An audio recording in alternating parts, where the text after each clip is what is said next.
If you're picking up this book, odds are you felt it too, that gnawing sense you should be further ahead. Maybe you know you're sharper, more thoughtful, even more strategic than most of the winners you see everywhere, but the scoreboard doesn't reflect it. Yet. I've watched talented, ambitious solopreneurs and founders, people just like you, burn years on perfecting, planning, and second-guessing, while others with half their IQ move faster, risk more, and quietly stack real wealth, influence, and freedom. It's enough to drive any serious builder crazy. Here's the uncomfortable truth no one tells you. Success isn't about being the smartest person in the room. It's about speed of action, relentless momentum, and the humility to launch before you're ready. The world rewards those who move, not those who merely know. That's why I wrote Execution Over IQ, to demolish the old myth that intellect alone guarantees success, and to show you how velocity, not genius, is the ultimate competitive edge in today's business landscape. Inside, I'll share the frameworks, mindset shifts, and practical systems that high-leverage founders use to ship fast, iterate smarter, and profit from imperfection. Why starting before you're ready creates the leverage that planning never will. The 72-hour framework to launch, validate, and adapt without waiting a year for a perfect plan. How your failures, used correctly, become your most valuable strategic asset. Simple, scalable systems to multiply output without burning out. How to make fast decisions a profit habit, not a reckless gamble. And much more. Each insight forged from real-world experience and battle-tested by builders who refuse to settle for almost ready. If you've ever felt frustrated watching less qualified competitors win, this book is your permission slip to break free from the operator's treadmill. Even if you've failed before or doubt you're a natural entrepreneur, you'll find new clarity, calm, and conviction inside these pages. You're not here to collect ideas. You're here to install systems and momentum that work while you sleep. So read with intent. Take action, even before you feel ready. Because in business and life, ideas are cheap, but execution pays. Let's begin. Chapter 1, Reality Check. The familiar sting of envy hits as you scroll through LinkedIn, watching former classmates announce their latest funding rounds, product launches, and seven-figure exits. Meanwhile, you're still trapped in analysis paralysis, perfecting a business plan that's been almost ready for 8 months. The brutal truth? While you've been optimizing spreadsheets and researching competitors, people with half your credentials are building empires. This isn't about intelligence, it's about execution, and right now, your overthinking is costing you millions. The Overthinking Income Trap. Here's the reality that smart people refuse to face. Every hour you spend perfecting your idea is an hour someone else spends building, shipping, and collecting real market feedback. While you debate font choices and worry about edge cases, your competition is already on version 3.0, learning from actual customers and banking actual revenue. The data is stark. A Stanford study tracking 10,000 entrepreneurs over 5 years found that those who launched within 30 days of their initial idea earned 340% more than those who spent 6 months planning. The smart money isn't on the smartest people, it's on the fastest movers. Consider this. If you launch an imperfect product today that generates $1,000 monthly and you improve it by just 10% each month through real customer feedback, you'll hit $3,100 monthly within a year. But if you spend that same year perfecting your plan, you'll have $0 and a beautiful business plan nobody wants. This is the paralysis cost curve in action. Every day of delay doesn't just postpone your success, it compounds your losses. While you're stuck in planning mode, market windows close, competitors establish dominance, and your confidence erodes. The opportunity cost isn't linear, it's exponential. The execution gap epidemic. High IQ professionals suffer from a unique curse. They can see too many variables. Where a less analytical person sees a simple problem requiring immediate action, the overthinker sees 17 potential failure modes, 43 optimization opportunities, and infinite research rabbit holes. This cognitive burden creates what researchers call analysis paralysis. the inability to make decisions due to overthinking. A Harvard Business Review study of 2,000 executives found that those with the highest IQ scores were 23% more likely to delay critical business decisions and 31% less likely to launch new initiatives within their first year of conception. The irony is devastating. The very intelligence that should accelerate your success becomes the anchor that drowns it. While you're calculating the perfect entry strategy, someone with basic business sense is already in the market, learning what actually works. The hidden compounding cost. Here's what most people miss about hesitation.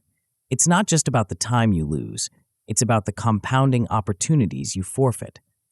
Every month you delay launching means 12 fewer feedback cycles from real customers, 0 brand recognition while competitors build awareness, no revenue to reinvest in growth, declining motivation as your idea feels increasingly stale, lost network effects as early adopters move to alternatives. The math is merciless.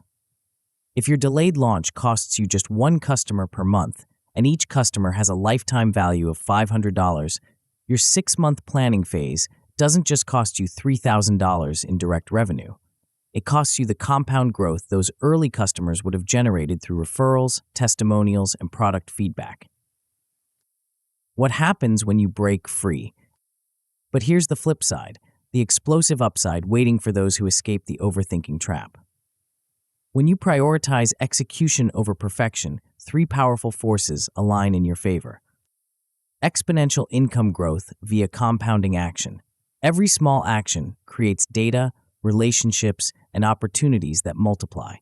Your first imperfect product launch teaches you more about your market than 6 months of research. That knowledge accelerates your second launch, which accelerates your third, creating a compound learning curve that leaves competitors in the dust. Time freedom and optionality expansion. Fast execution creates what Naval Ravikant calls luck surface area, more opportunities for serendipitous breakthroughs. When you're actively building and shipping, you attract partners, investors, and customers who can transform your trajectory overnight. Passive planners never encounter these game-changing moments. Reputation as a relentless finisher. In a world of talkers, doers become magnetic. When you consistently ship products, publish content, and deliver results, you build a reputation that opens doors money can't buy. People want to work with finishers, not philosophers. The stagnation spiral. Refuse to change, and you'll watch your potential evaporate in real time. Here's the brutal progression most overthinkers follow.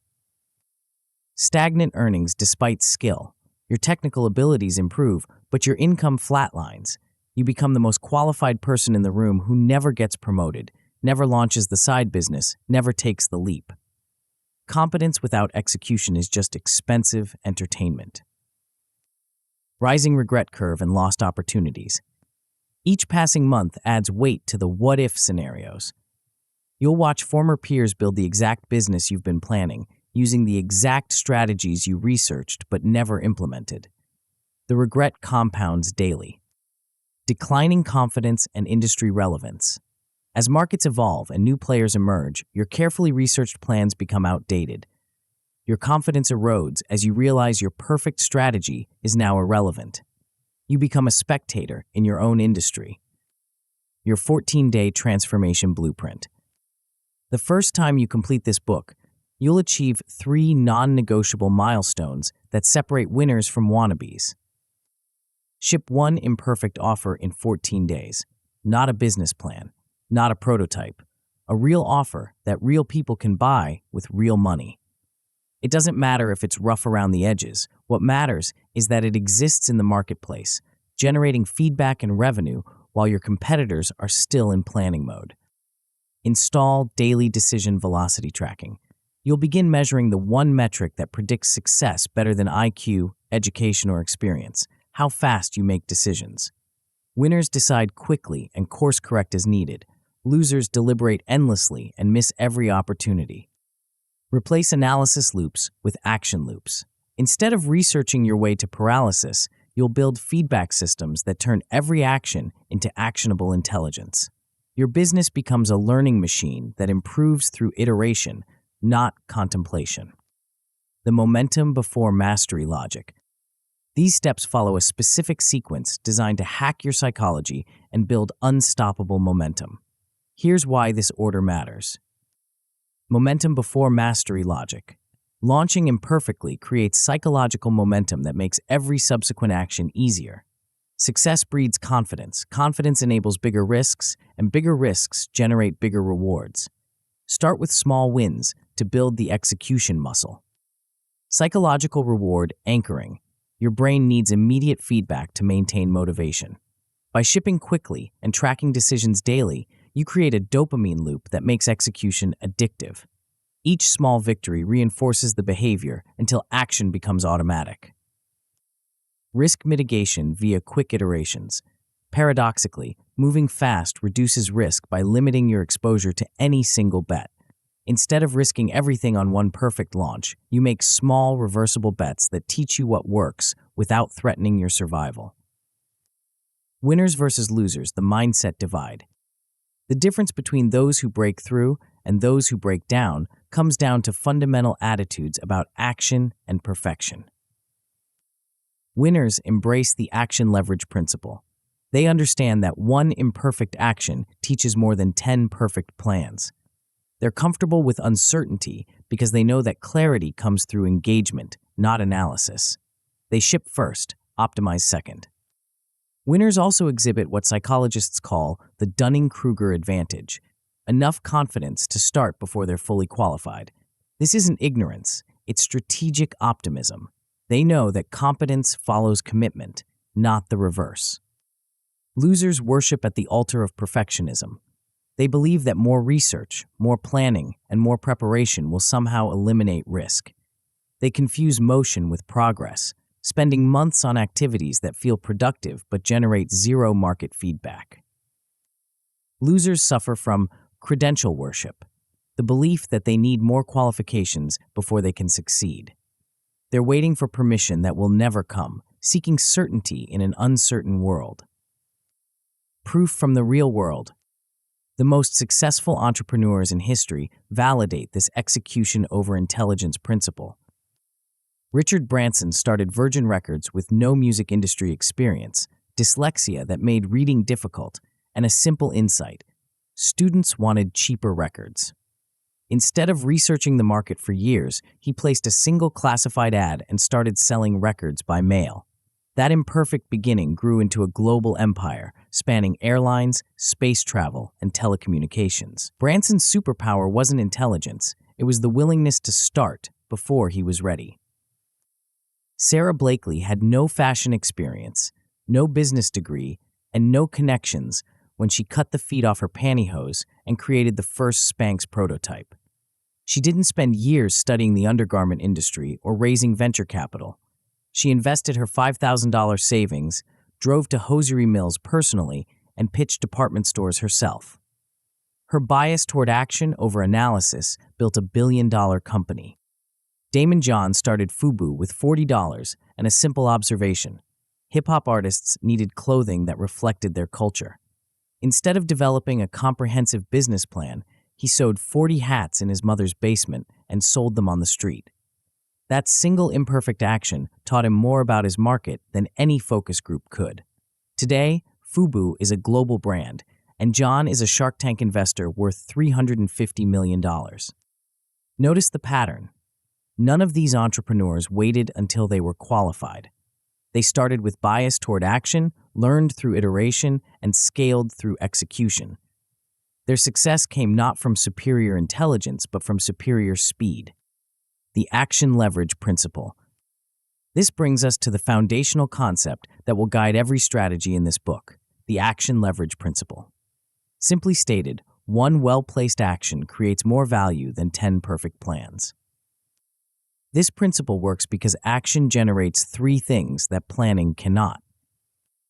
1. Real market feedback that reveals what customers actually want. 2. Network effects that attract partners, customers, and opportunities. 3. Psychological momentum that makes the next action easier. When you combine rapid action with leverage, using tools, systems, and other people's resources to multiply your efforts, you create compound growth that leaves slower competitors behind. The chapters ahead will show you exactly how to identify these leverage points, pull them quickly, and build systems that amplify every action you take. You'll discover the frameworks that turn small moves into massive results. But first, you need to internalize this reality check.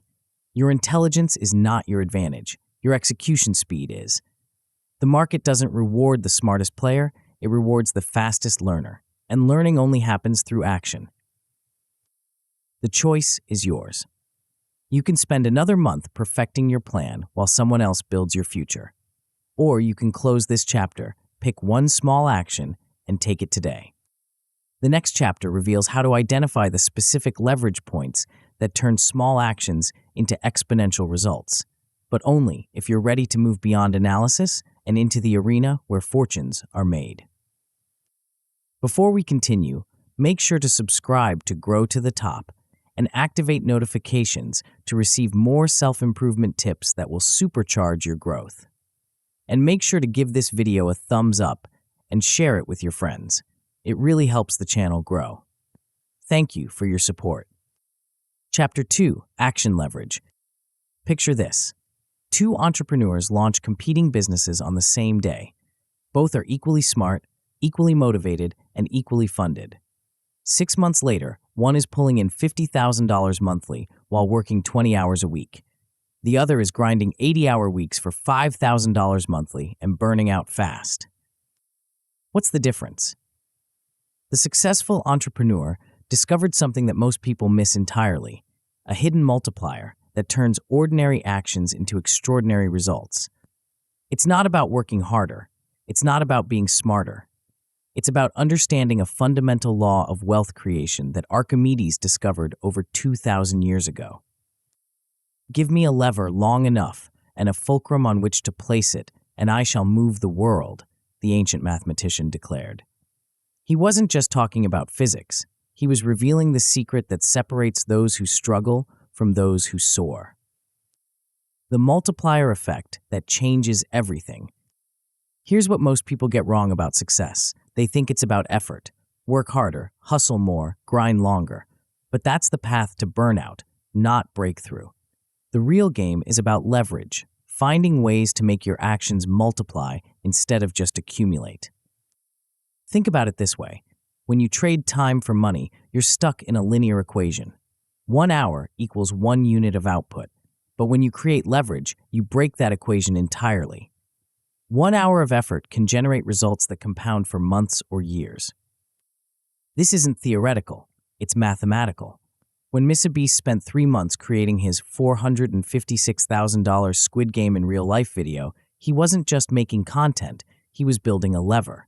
That single piece of work has generated over 500 million views and millions in revenue. Compare that to someone working a traditional job for 3 months. Same time investment, radically different outcomes. The difference is leverage, and once you understand how to spot it and deploy it, everything changes. The 4 hidden multipliers.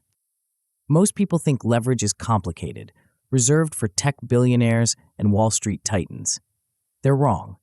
Leverage comes in 4 simple forms, and at least one of them is already within your reach right now. The first multiplier is code, but not in the way you think. You don't need to be a programmer to leverage technology. Every time you use automation software, set up email sequences, or create systems that work without your direct involvement, you're using code as leverage. A simple email autoresponder that nurtures leads while you sleep is leveraging code. A scheduling app that books calls without your intervention is leveraging code. The second multiplier is capital, and it's not about having millions in the bank. It's about using other people's money to amplify your results. This could be as simple as using a credit card to buy inventory that generates immediate profit, or as sophisticated as raising investment to scale a proven concept. The key insight is that capital leverage isn't about how much money you have. It's about how efficiently you can deploy resources to generate returns. The third multiplier is content, and this is where most people leave massive value on the table.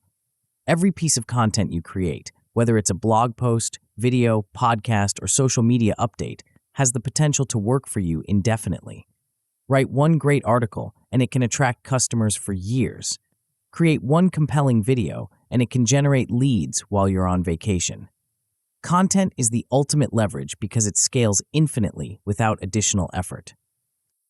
The fourth multiplier is people, and it's the most powerful of all. When you can inspire, motivate, or incentivize others to take action on your behalf, you've unlocked exponential growth.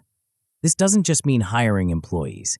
It includes building communities, creating affiliate programs, developing partnerships, and designing systems where other people benefit by helping you succeed. The $40 hat that built an empire. Damon John understood leverage before he knew the word.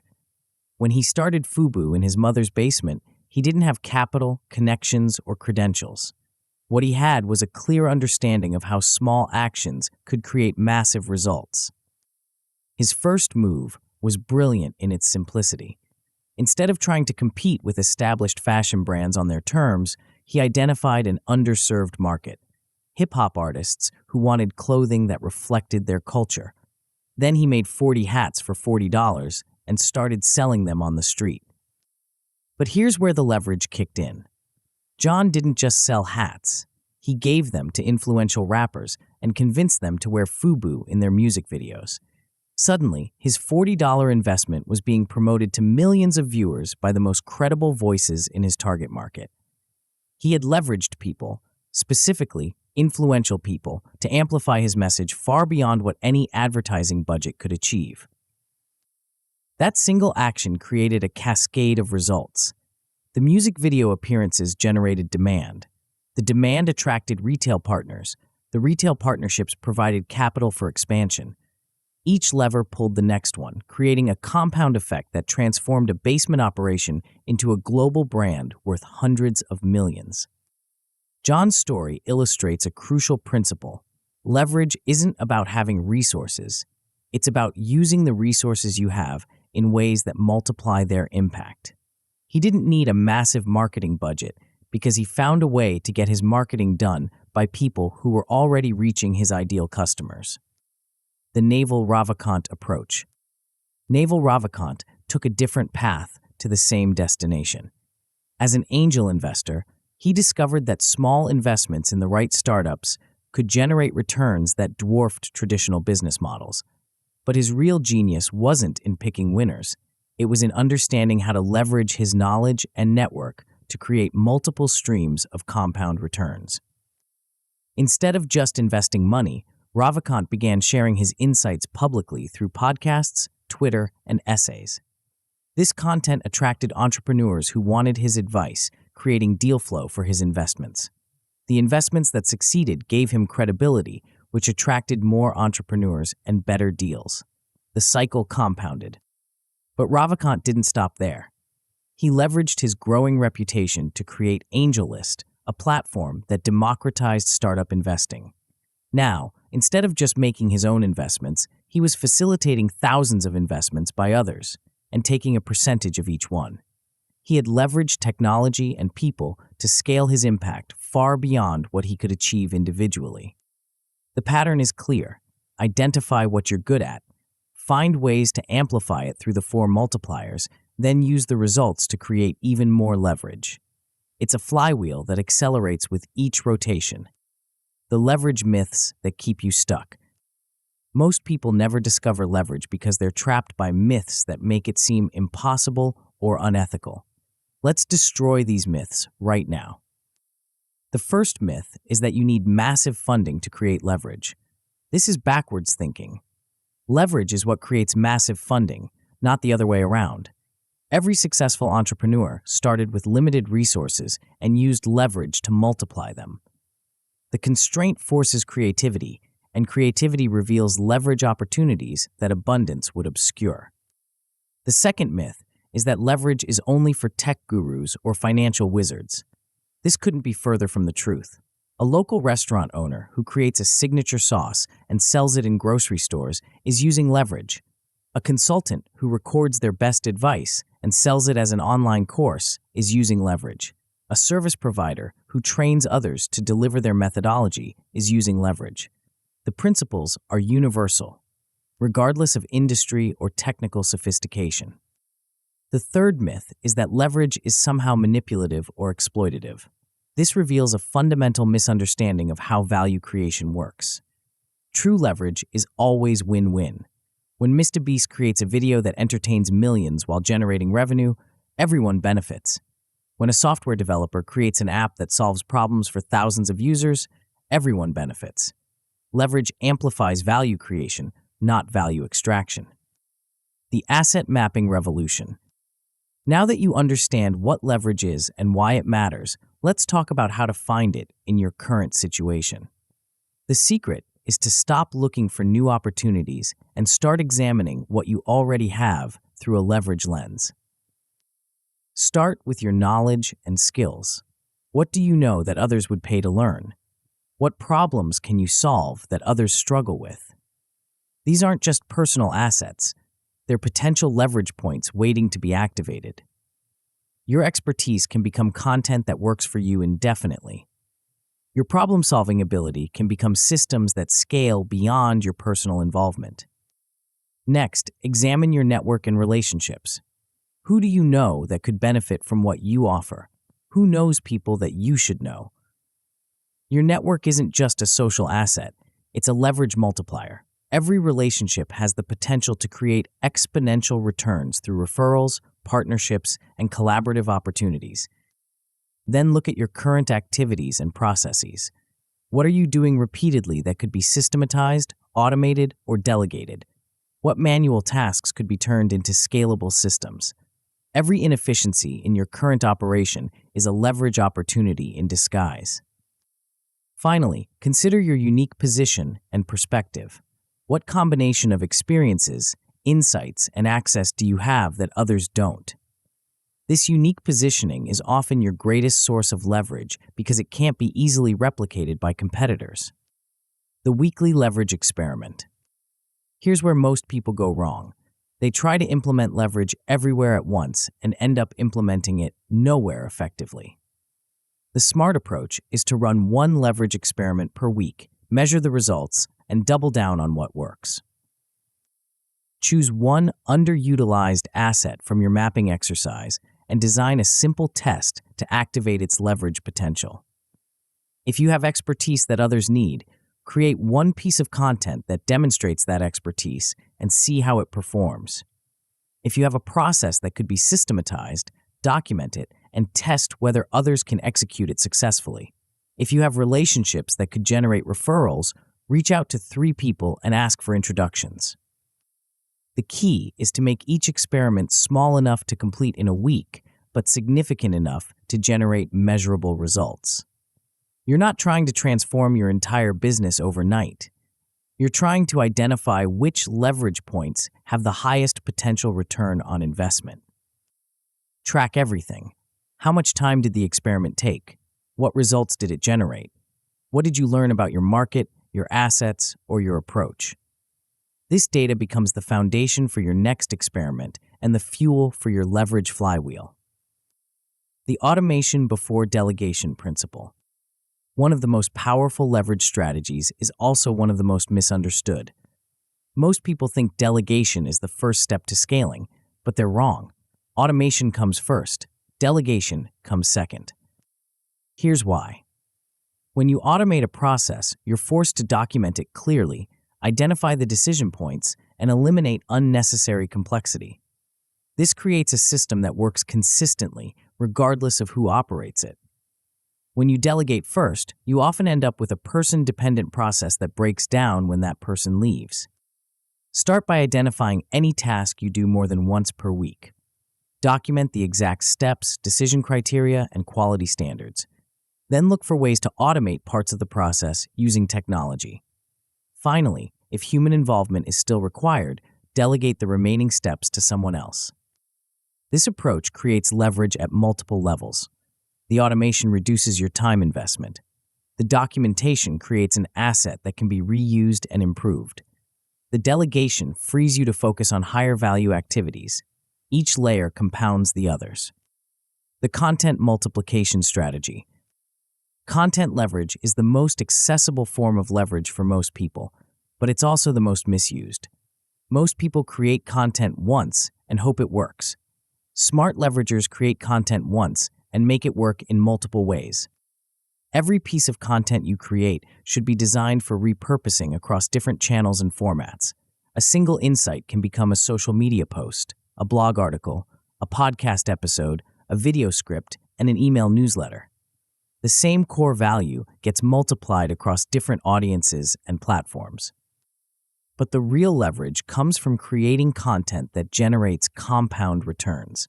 Instead of just sharing information, create content that builds your authority, attracts your ideal customers, and demonstrates your unique value proposition.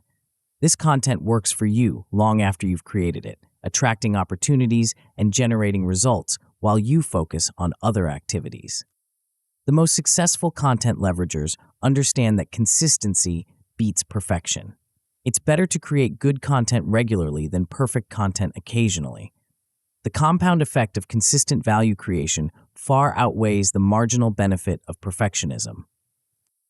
When leverage goes wrong, leverage amplifies everything, including mistakes. When you're operating without leverage, your errors have limited impact. When you're operating with leverage, your errors can cascade quickly and dramatically. The most common leverage mistake is misidentifying what actually creates value for your market. You might build an elaborate system to solve a problem that doesn't really matter to your customers.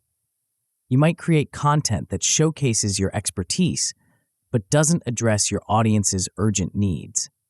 You might automate a process that was fundamentally flawed to begin with.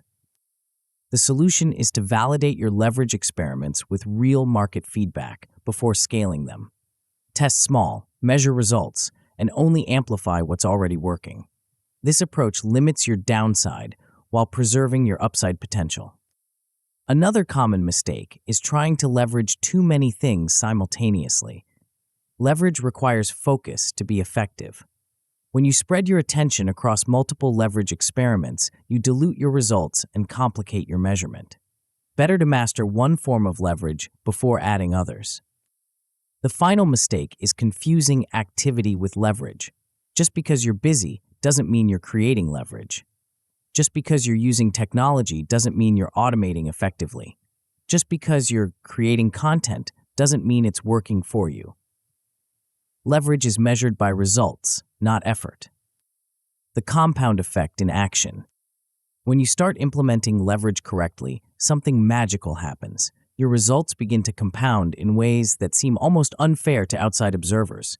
Small actions create disproportionate outcomes. Minimal additional effort generates exponential additional value.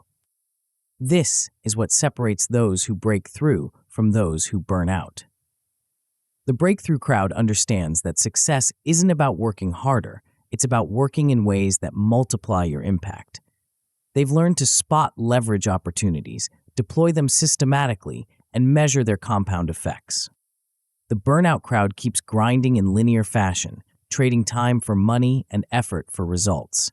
They work harder each year, but don't get proportionally better outcomes. They're stuck in addition when they should be operating in multiplication. The difference isn't intelligence, luck, or resources. It's understanding and applying the principles of leverage. Once you see how leverage works, you can't unsee it. Every situation becomes an opportunity to find the multiplier, pull the lever, and amplify your results. But leverage is just the beginning. The real magic happens when you combine leverage with speed, when you can identify and deploy these multipliers faster than your competition can react. That's where the next chapter takes us, into the realm where velocity becomes your ultimate competitive advantage. Chapter 3, Launch Now. The email arrived at 3:47 a.m. on a Tuesday. "We're launching in 6 weeks," it read. "Thought you should know, we've been working on something similar." Your heart sank as you clicked the attached link. There it was, your idea, your market, your future customers, all wrapped up in a sleek website that looked exactly like what you'd been planning for the past 8 months. While you were perfecting your business plan, someone else was building your business. This scenario plays out thousands of times every day across every industry. The tragic part? The winner often has an inferior product, less experience, and fewer resources. Their only advantage was speed. They understood something that most people never learn. In today's hyper-connected world, timing isn't everything. It's the only thing that matters. But here's what's really happening behind the scenes, and why the conventional wisdom about perfect timing is not just wrong, it's financially devastating. The invisible clock that's costing you millions. Every day you delay launching is a day your idea becomes less valuable. Not because the market is changing, though it is. Not because competitors are emerging, though they are, but because of something far more insidious, the compound cost of inaction. Think about it this way. Every week you spend perfecting your offer. Your potential customers are solving their problems in other ways. They're finding alternatives, building workarounds, or simply learning to live with the pain. Each passing day makes them less likely to pay attention when you finally show up. Meanwhile, your motivation is quietly eroding. That initial spark of excitement that made the idea feel inevitable, it's fading with each revision, each improvement, each reason to wait just a little longer. What started as passion becomes obligation. What felt urgent becomes routine. The math is brutal. If your idea could generate $10,000 monthly once launched, every month of delay costs you $10,000 in direct revenue. But that's just the beginning. You're also losing the compound benefits of early customer feedback, word-of-mouth marketing, and iterative improvements. By the time you launch your perfect product, the market has moved on. This is why speed trumps perfection every single time. Not because fast execution is inherently better, but because slow execution is inherently fatal. The feedback paradox that destroys dreams. Here's the cruel irony that keeps smart people stuck. The very information you need to build the perfect product only exists after you launch an imperfect one. Customer feedback, market validation, pricing insights, feature priorities, none of this exists in the planning phase. It only emerges through real-world interaction with real paying customers. Yet most people approach product development backwards. They try to anticipate every customer need, solve every potential problem, and perfect every feature before getting any actual market feedback. It's like trying to learn to drive by reading the manual instead of getting behind the wheel. The most successful entrepreneurs understand this paradox and use it to their advantage. They launch quickly with a minimal viable offer, collect real market data, and iterate based on actual customer behavior rather than theoretical assumptions. This approach feels riskier, but is actually far safer because it's based on reality rather than speculation. Consider the alternative: spending months building something based on your assumptions about what customers want, only to discover those assumptions were wrong. Now you've invested significant time and money in the wrong direction, and you're starting over from scratch while competitors who launched early are already on version 3.0. The air mattress that became a $75 billion company. Brian Chesky and his roommates were broke. Their rent was due, and they had no way to pay it. Instead of getting jobs or borrowing money, they noticed that a design conference was coming to San Francisco and all the hotels were booked. Their solution was elegantly simple. They bought 3 air mattresses, set up a basic website, and offered conference attendees a place to sleep and breakfast in the morning. The idea was rough around the edges. The website looked amateur. The service was limited to 1 weekend in 1 city. By every traditional business metric, it wasn't ready for launch. But Chesky understood something that most entrepreneurs miss. Readiness is a luxury you can't afford. That first weekend generated enough revenue to pay their rent and, more importantly, taught them something crucial about their market.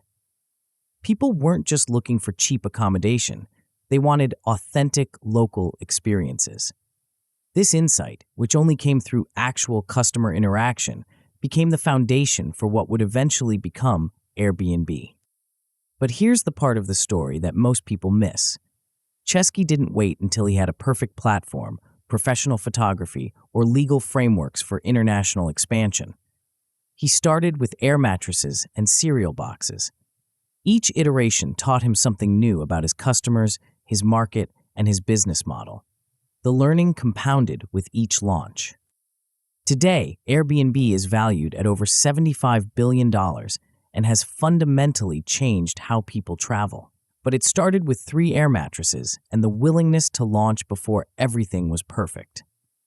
The speed-to-market advantage created a learning curve that competitors couldn't match, even when they had superior resources. The 8-week miracle that redefined social media. Instagram's origin story reveals another crucial truth about speed and market timing. The app we know today wasn't the original vision. Kevin Systrom and Mike Krieger started building something called Bourbon, a location-based check-in app similar to Foursquare, but with photo-sharing features. After launching Bourbon, they noticed something interesting in their user data. People were ignoring most of the app's features and focusing almost exclusively on photo sharing. Instead of defending their original vision or gradually adding photo features, they made a radical decision. They would strip away everything except photos and rebuild the entire app around that single function. The timeline was aggressive, 8 weeks from decision to launch. Most companies would have spent 8 weeks just in planning meetings. But Systrom and Krieger understood that market feedback was more valuable than internal deliberation.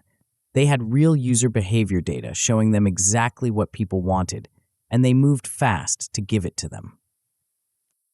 Instagram launched on October 6, 2010. By December, it had 1 million users. Within 2 years, Facebook acquired it for $1 billion. The speed of execution didn't just create a successful product, it created a category-defining platform that changed how humans communicate. The lesson isn't that you should constantly pivot your business model. The lesson is that real market feedback should always trump theoretical planning, and the faster you can collect and act on that feedback, the bigger your advantage becomes.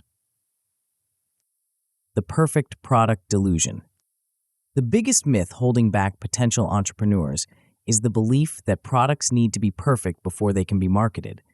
This myth is not just wrong, it's backwards. Marketing is what makes products perfect, not the other way around. Every successful product you've ever used started as an imperfect version of itself. The iPhone launched without copy and paste functionality, third-party apps, or video recording. Tesla's first Roadster had quality control issues and limited range. Amazon started as a basic website selling only books from a garage. These companies didn't wait for perfection because they understood that perfection is a moving target defined by customer feedback, not internal standards. The market tells you what perfect looks like, but only after you give it something to react to. The perfect product delusion is particularly dangerous because it feels responsible and professional. It seems logical to solve every potential problem before launch, but this approach optimizes for the wrong metric. Instead of optimizing for customer satisfaction, you're optimizing for your own comfort with uncertainty. The uncomfortable truth is that uncertainty never goes away. It just gets more expensive to resolve the longer you wait. Better to face uncertainty early when the stakes are low than later when you've invested everything in assumptions that might be wrong. The audience size misconception. Another myth that paralyzes potential launchers is the belief that you need a large audience before you can launch successfully. This puts the cart before the horse. Great products create audiences, not the other way around. Some of the most successful product launches in history happened with zero existing audience. The founders of WhatsApp didn't have millions of followers when they launched their messaging app. The creators of Zoom didn't need a massive email list to build their video conferencing platform. They built products that solved real problems, and the audience found them. This doesn't mean marketing is unimportant. It means that product market fit is more important than audience size. A small group of people who desperately need what you're offering is infinitely more valuable than a large group of people who are mildly interested. The audience size misconception also creates a chicken and egg problem that keeps people stuck in planning mode. They think they need an audience to launch, but they need something to launch to build an audience. The solution is to start with the smallest viable audience, even if it's just 10 people, and grow from there. The 72-hour launch sprint. Now that we've destroyed the myths holding you back, let's talk about how to actually launch fast. The secret is to compress your timeline so dramatically that you don't have time for perfectionism or second guessing. This is where the 72-hour launch sprint comes in. The concept is simple: from idea to live offer in 3 days. Not 3 weeks, not 3 months, 3 days. This timeline forces you to focus on the absolute essentials and ignore everything else. You can't build the perfect product in 72 hours, but you can build something that tests your core hypothesis. Start by identifying the single most important problem your idea solves, not the 10 problems it could solve, not the comprehensive solution it might become, the one problem that people would pay to have solved right now. This becomes your minimum viable offer. Next, create the simplest possible version of that solution. If you're building software, create a landing page that describes the solution and collects email addresses. If you're offering a service, create a basic package that delivers the core value. If you're selling a physical product, create a pre-order campaign with detailed mock-ups. The goal isn't to build the final product, it's to test whether people want what you're offering. You're validating demand before investing in supply. This approach eliminates the biggest risk in any new venture: building something nobody wants. The public commitment strategy. One of the most powerful tools for ensuring you actually launch is public commitment. When you announce your launch date publicly, you create external pressure that's harder to ignore than internal motivation. This doesn't mean you need to announce to the world. Start small. Tell 3 people whose opinions you respect that you're launching something specific on a specific date. The social pressure of not wanting to disappoint them will often be enough to push you through the inevitable resistance. As you get more comfortable with public commitment, expand your circle. Post on social media, send an email to your network, or create a simple landing page with a countdown timer. Each level of public commitment makes it harder to back down and easier to follow through. The key is to make the commitment specific and time-bound. "I'm launching something soon" creates no pressure. "I'm launching my productivity course on Friday at 2 p.m. creates unavoidable accountability. The pre-sale validation method. The ultimate test of whether your idea has market value is whether people will pay for it before it exists. This is the pre-sale validation method, and it's the fastest way to separate real demand from polite interest. Create a detailed description of what you're planning to build, set a price, and ask people to pay in advance. Offer a significant discount for early supporters, but require actual payment, not just expressions of interest. Email addresses are free, but money represents real commitment. If people won't pay for your idea when it's discounted, and they're getting early access, they definitely won't pay full price when it's finished, and they have alternatives. This feedback is invaluable because it's based on actual behavior rather than stated preferences. Pre-sales also solve the cash flow problem that kills many early-stage ventures. Instead of spending your own money to build something and hoping people will buy it, you're using customer money to build something they've already bought. This eliminates financial risk and ensures you're building exactly what your market wants. The iteration acceleration effect. Once you launch, something magical happens. You enter the iteration acceleration effect. Each cycle of feedback and improvement happens faster than the last because you're working with real data instead of theoretical assumptions. Your first version might take weeks to build and launch. Your second version, informed by actual customer feedback, might take days. Your third version, with established processes and clear priorities, might take hours. The learning compounds, the processes improve, and the speed increases. This acceleration effect is why early movers maintain their advantage even when better-funded competitors enter the market. By the time the competition launches their superior version 1.0, the early mover is already on version 5.0 and has learned things about the market that can't be replicated through research or planning. The iteration acceleration effect also applies to your skills and confidence. Each successful launch makes the next one easier. Each piece of customer feedback makes your market understanding deeper. Each iteration makes your execution faster. When speed backfires, speed isn't always the answer. Sometimes moving too fast can create problems that slow you down more than careful planning would have. The key is understanding when to sprint and when to pause. Speed backfires when you haven't clearly defined what you're testing. If you launch something without a clear hypothesis about what success looks like, you'll generate data but won't know how to interpret it. Before you sprint, spend time clarifying what you're trying to learn and how you'll measure it. Speed also backfires when you ignore fundamental constraints. If you're building something that requires regulatory approval, legal compliance, or technical infrastructure, you can't simply ignore these requirements in the name of speed. The goal is to move fast within realistic constraints, not to pretend constraints don't exist.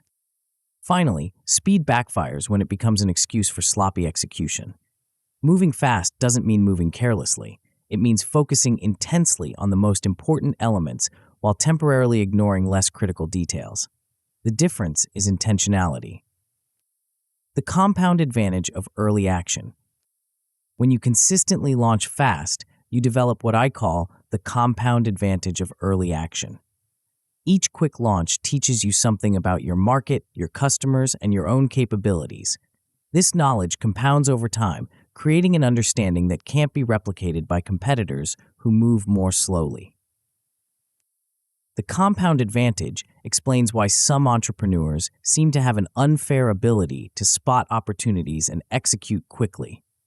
They're not necessarily smarter or more talented, they've just accumulated more real-world feedback cycles. Their pattern recognition is sharper because they've seen more patterns. This advantage becomes self-reinforcing. The more you launch, the better you get at launching. The better you get at launching, the more opportunities you can pursue. The more opportunities you pursue, the higher your chances of hitting something big. But the compound advantage only works if you start.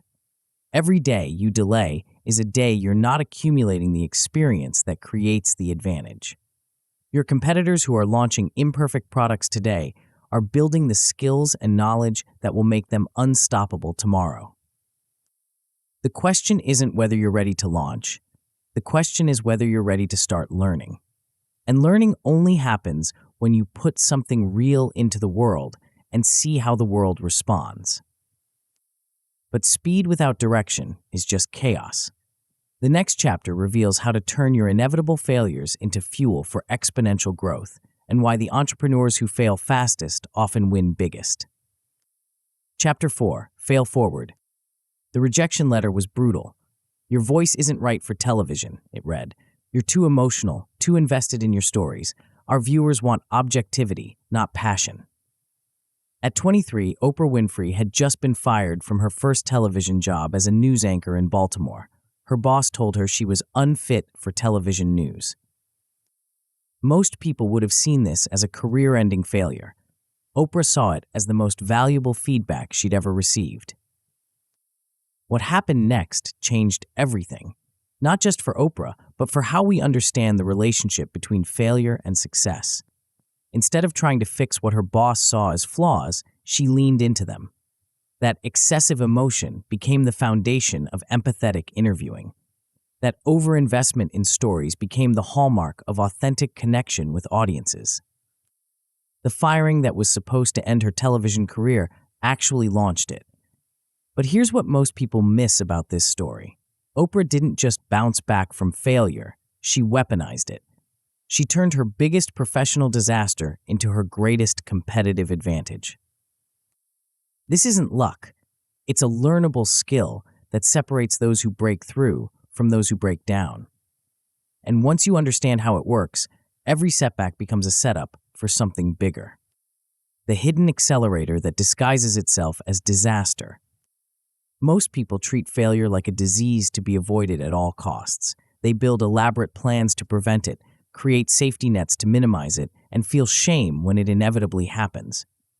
This approach isn't just wrong, it's financially devastating. Here's what the most successful entrepreneurs know that others don't. Failure isn't the opposite of success.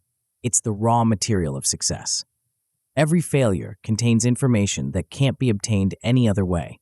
Every mistake reveals assumptions that need updating. Every setback exposes weaknesses that need strengthening. But here's the crucial part that most people miss. This only works if you have a system for extracting value from failure. Without that system, failure is just expensive education with no diploma. With it, failure becomes the fastest path to market intelligence, product improvement, and competitive advantage. Think about it this way. Your competitors are probably trying to avoid failure. They're moving slowly, planning carefully, and minimizing risk. While they're doing that, you can be failing fast, learning faster, and iterating towards success at a pace they can't match. Your willingness to fail becomes your unfair advantage. The key insight is that failure isn't binary. It's not just good or bad. It's information. And in a world where information is the ultimate competitive advantage, the person who can collect and process failure-based information fastest wins. The feedback acceleration engine. When you launch quickly and fail fast, you enter what I call the feedback acceleration engine. Each failure teaches you something specific about your market, your product, or your approach. This learning compounds, creating a knowledge advantage that slower competitors can't replicate. Consider two entrepreneurs launching similar products. The first spends 6 months perfecting their offering before launch. The second launches immediately with an imperfect product, fails, iterates, and launches again every month. After 6 months, who knows more about their market?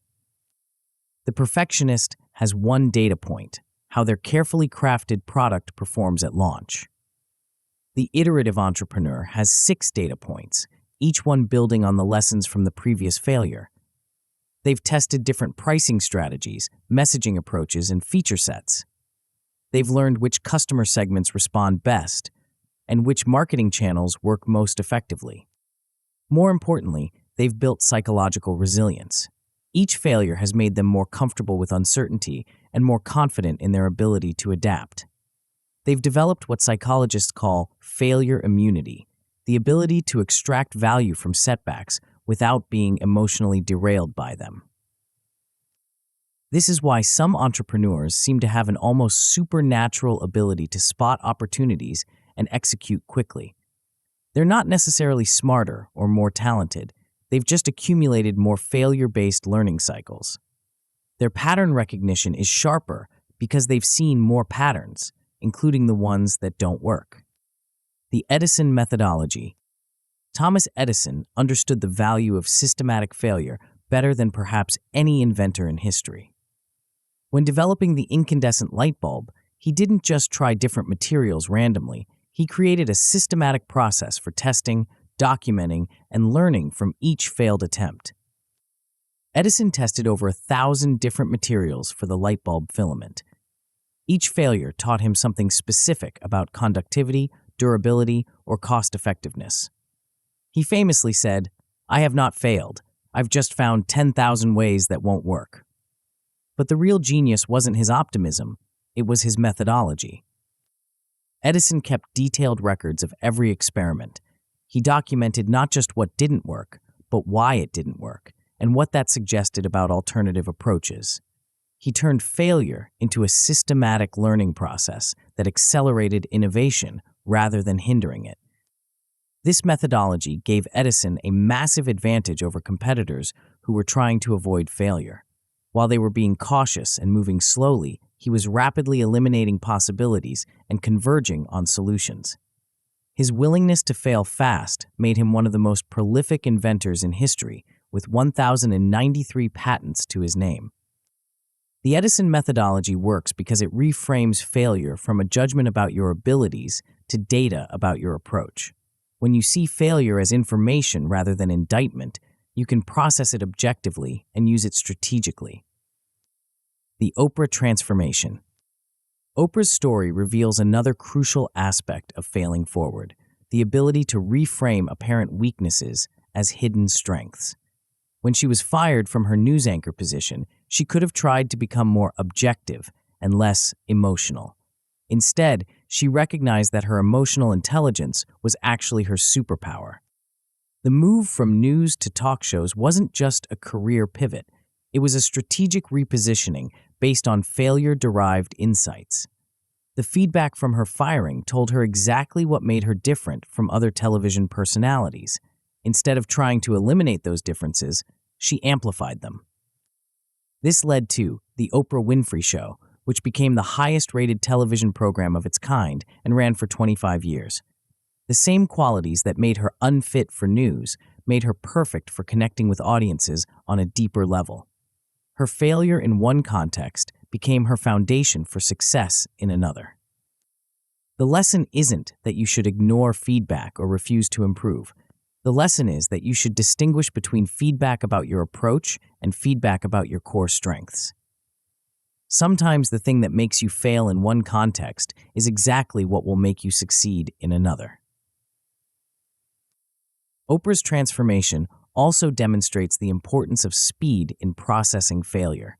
She didn't spend years trying to become a better news anchor. She quickly recognized that the feedback was pointing her toward a different path entirely, and she moved fast to explore that path. The brand damage myth.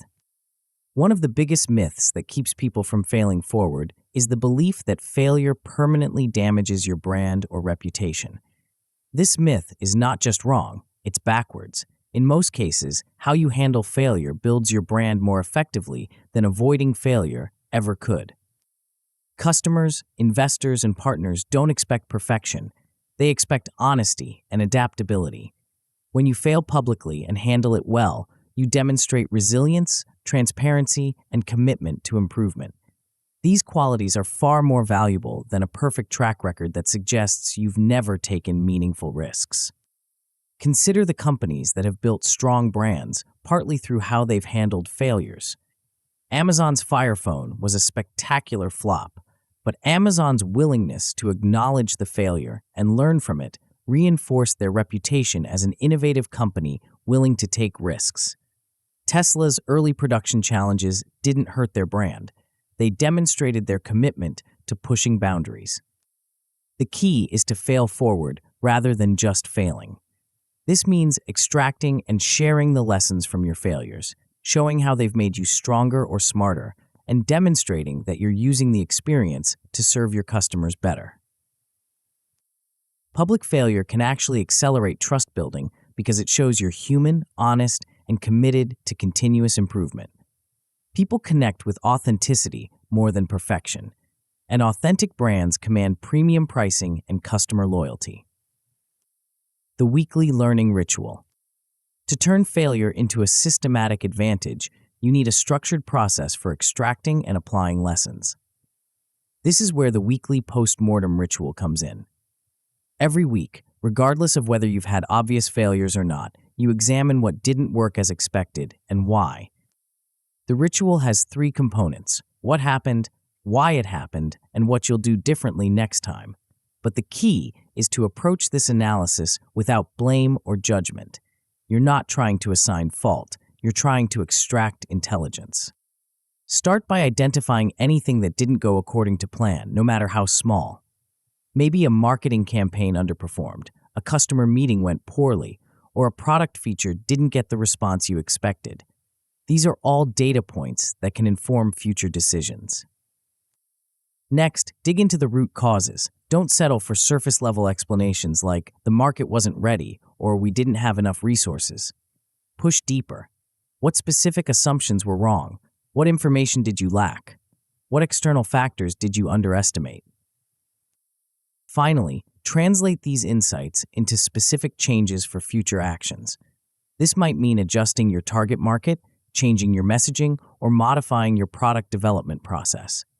The goal is to ensure that each failure makes you smarter and more effective going forward. The failure insurance strategy. One of the smartest moves you can make as an entrepreneur is to budget for failure. This means setting aside a specific percentage of your revenue, typically around 5%, for experiments that might not work. This failure insurance fund serves multiple purposes. First, it gives you permission to take risks without threatening your core business. When you know that experimental failures won't jeopardize your survival, you can be more aggressive in testing new ideas and approaches. This psychological safety is crucial for maintaining innovation momentum. Second, it forces you to think systematically about risk and return. When you have a limited budget for experiments, you become more strategic about which risks are worth taking. You develop better judgment about which failures are likely to generate valuable learning. Third, it creates accountability for extracting value from failures. When you're spending money specifically on experiments, you're more motivated to ensure those experiments generate actionable insights. The financial investment creates pressure to maximize the learning return. The failure insurance strategy also helps you communicate with stakeholders about risk-taking. When investors, partners, or team members see that you've thoughtfully budgeted for experimentation, they're more likely to support aggressive moves that might not work out. The transparency advantage. One of the most powerful ways to fail forward is to document your failures publicly. This might seem counterintuitive. Why would you want to advertise your mistakes? But transparency about failure creates several strategic advantages. First, it builds credibility. When you're honest about what doesn't work, people are more likely to trust you when you talk about what does work. Your successes seem more authentic because they're balanced by honest acknowledgement of failures. Second, it attracts the right kind of customers and partners. People who appreciate transparency and learning are generally better to work with than those who expect perfection. By being open about your failures, you filter for relationships that can withstand the inevitable challenges of building something new. Third, it creates content and conversation. Failure stories are often more interesting and valuable than success stories because they contain more actionable insights. When you share what you've learned from failures, you provide value to your audience while reinforcing your own learning. The key is to frame failures as learning experiences rather than just mistakes. Show how each failure has made you better at serving your customers or solving problems. Demonstrate that you're using the experience to improve your offering or approach. The compound learning effect. When you fail forward consistently, something remarkable happens. Your learning compounds. Each failure teaches you something that makes the next failure less likely or less costly. You develop pattern recognition that helps you spot problems earlier and solutions faster. This compound learning effect is why experienced entrepreneurs often seem to have an unfair advantage. They're not necessarily smarter than first-time entrepreneurs, but they've accumulated more failure-based learning cycles. They've seen more ways that things can go wrong and more ways to recover when they do. The compound learning effect also applies to your team and organization. When you create a culture that values learning from failure, everyone becomes better at spotting problems, suggesting solutions, and adapting to change. The organizational intelligence grows with each shared failure experience. But the compound learning effect only works if you're systematic about capturing and applying lessons. Random failures that aren't analyzed and integrated don't compound, they just repeat. The key is to treat each failure as an investment in future success rather than just a cost of doing business. When failure becomes destructive, not all failure is valuable. Sometimes failure is just failure, the result of poor planning, inadequate resources, or bad judgment. The key is learning to distinguish between productive failure and destructive failure. Productive failure happens when you're testing assumptions, exploring new approaches, or pushing boundaries. These failures generate information that makes you smarter and more effective. They're investments in learning that pay dividends over time. Destructive failure happens when you repeat the same mistakes, ignore obvious warning signs, or fail to extract lessons from previous failures. These failures don't generate new information, they just waste resources and erode confidence. The difference often comes down to intentionality and analysis. Productive failures are usually the result of deliberate experiments with clear hypotheses and measurement criteria. Destructive failures are usually the result of wishful thinking, poor execution, or failure to learn from previous experiences. To avoid destructive failure, you need systems for capturing and applying lessons from each setback. You also need the discipline to distinguish between failures that teach you something new and failures that just confirm what you already knew but chose to ignore. The resilience dividend. Perhaps the most valuable outcome of failing forward is the psychological resilience it builds. Each failure you survive and learn from makes you more confident in your ability to handle future challenges. You develop what psychologists call anti-fragility, the ability to get stronger from stress rather than just surviving it. This resilience dividend compounds over time.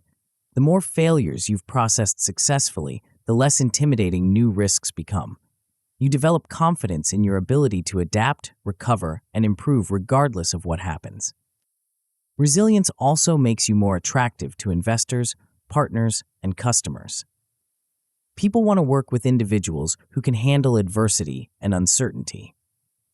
When you've demonstrated the ability to fail forward, you signal that you're someone who can be counted on when things get difficult.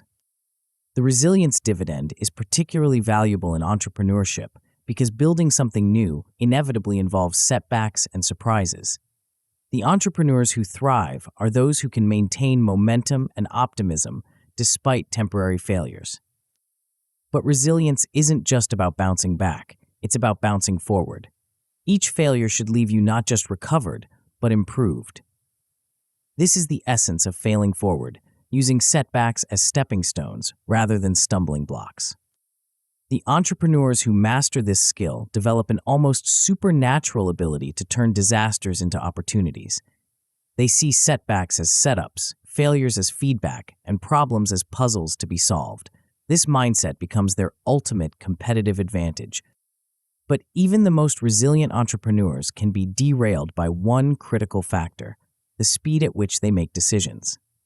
The next chapter reveals why decision velocity might be the most important skill you never learned, and how to compress your choice-making process without sacrificing quality.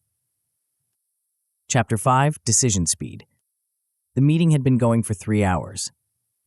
17 people sat around the conference table, each armed with spreadsheets, market research, and strong opinions about whether to launch the new product line. The data was analyzed, reanalyzed, and analyzed again. Every possible scenario had been modeled. Every risk had been identified and quantified. Meanwhile, 2,000 miles away, a competitor with half their resources had already launched a similar product that morning.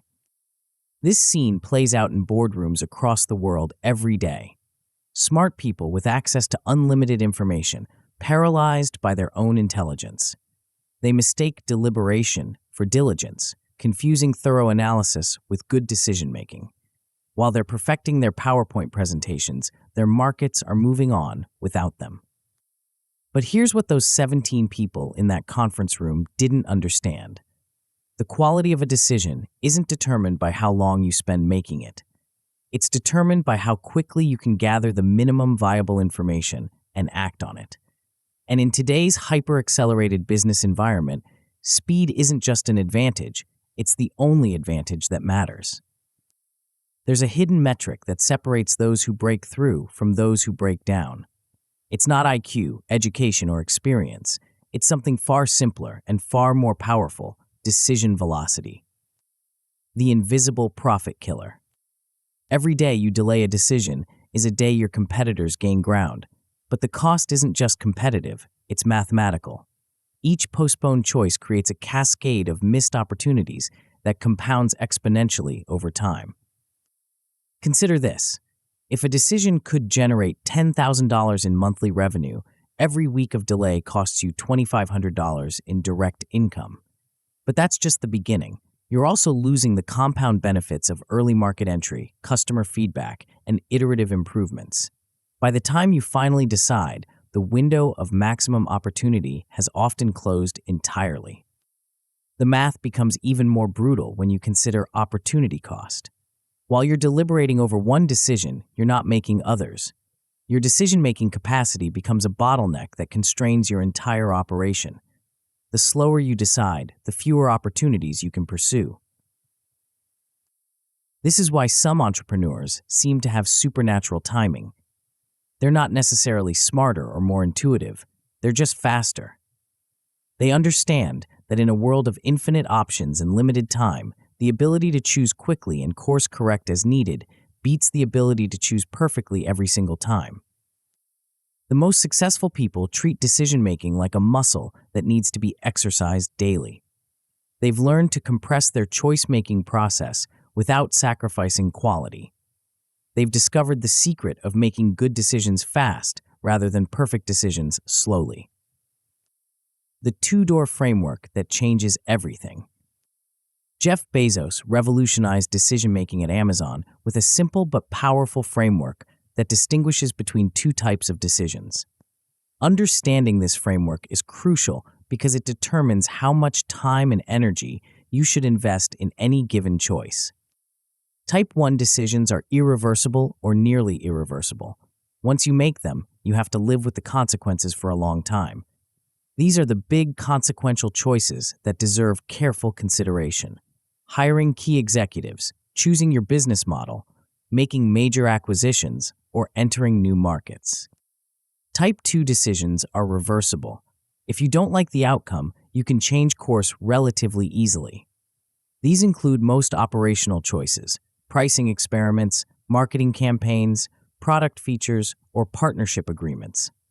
The key insight is that Type 2 decisions should be made quickly, even if you're not completely certain about the outcome. Most people treat all decisions like Type 1 decisions. They agonize over reversible choices as if their entire future depends on getting them exactly right. This creates a decision-making bottleneck that slows everything down and prevents them from learning through experimentation. The framework works because it forces you to ask the right question. How hard would it be to change course if this doesn't work out? If the answer is not very hard, you should default to action rather than analysis. If the answer is extremely difficult, then additional deliberation is justified. This doesn't mean being reckless with Type 1 decisions. It means being appropriately fast with Type 2 decisions so you have more time and energy for the choices that really matter. The Netflix transformation. Netflix's pivot from DVD by mail to streaming video demonstrates the power of rapid decision-making in the face of uncertainty. In 2007, the company was dominating the DVD rental market, but Reed Hastings and his team saw the writing on the wall. Streaming technology was improving, and internet speeds were increasing. The decision to cannibalize their own successful DVD business wasn't obvious or easy. Streaming technology was still primitive, content licensing was expensive and complicated, and most customers were satisfied with the existing service. A traditional analysis would have suggested waiting until streaming became more viable. Instead, Netflix moved fast. They launched their streaming service in 2007, even though it offered a limited selection of content and required customers to watch on their computers. The service was imperfect, but it was real. They were learning from actual customer behavior rather than theoretical market research. The speed of this decision gave Netflix an insurmountable head start in the streaming wars. While competitors like Blockbuster were still debating whether streaming was a threat to their core business, Netflix was already iterating on their streaming platform, negotiating content deals, and building the infrastructure that would eventually dominate the industry. By the time competitors recognized the shift and tried to respond, Netflix had accumulated years of streaming experience, customer data, and content relationships. Their willingness to make a big decision quickly, even with incomplete information, created a competitive moat that persists today. The Netflix story illustrates a crucial principle. In rapidly changing markets, the cost of being wrong is often lower than the cost of being slow. Perfect information doesn't exist, and waiting for it guarantees that you'll miss the opportunity entirely. The Zara Speed Advantage. While Netflix demonstrates decision speed in strategic pivots, Zara shows how decision velocity can become a core competitive advantage in day-to-day operations.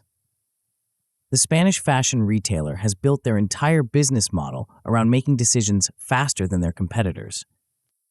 Traditional fashion retailers operate on seasonal cycles, making design decisions months in advance based on trend predictions. Zara operates on a completely different timeline. They can spot a trend, design a garment, manufacture it, and have it in stores within 15 days. This speed advantage comes from compressing every decision in their supply chain. Instead of spending months perfecting designs, they create good enough prototypes quickly. Instead of ordering massive quantities based on forecasts, they produce small batches and scale up based on actual sales data. Instead of planning seasons in advance, they respond to real-time market feedback. The result is a business that can adapt to changing customer preferences faster than competitors can even recognize them. While other retailers are stuck with inventory they ordered 6 months ago, Zara is selling exactly what customers want right now. This speed advantage translates directly into financial performance. Zara's parent company, Inditex, has consistently outperformed traditional fashion retailers in both revenue growth and profitability. Their decision velocity has become their primary source of competitive advantage.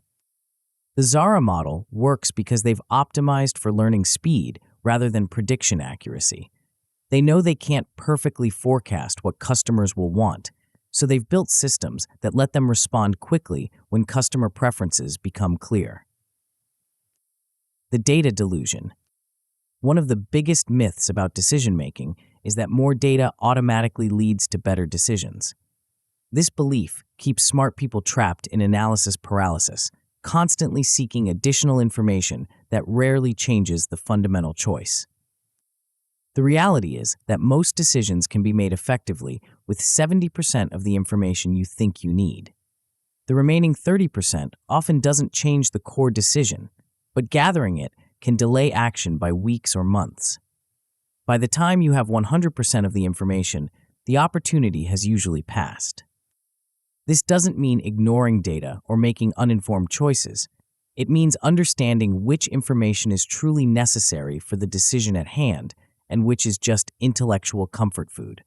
The goal is to identify the minimum viable information needed to make a reasonable choice, then act on it. The most successful decision makers develop intuition about which data points matter most for different types of decisions. They learn to distinguish between information that changes their choice and information that simply confirms what they already suspected. They also understand that in many cases, the act of deciding generates more valuable information than additional analysis ever could. When you launch a product, run a marketing campaign, or implement a new process, you get real-world feedback that's far more accurate than any prediction or model. The debate trap. Another myth that slows decision-making is the belief that smart people should thoroughly debate every angle before choosing. This seems logical. More perspectives should lead to better outcomes, right? But in practice, extensive debate often creates more problems than it solves. Debate can be valuable for Type 1 decisions where multiple perspectives genuinely improve the outcome. But for most Type 2 decisions, debate becomes a form of procrastination disguised as diligence.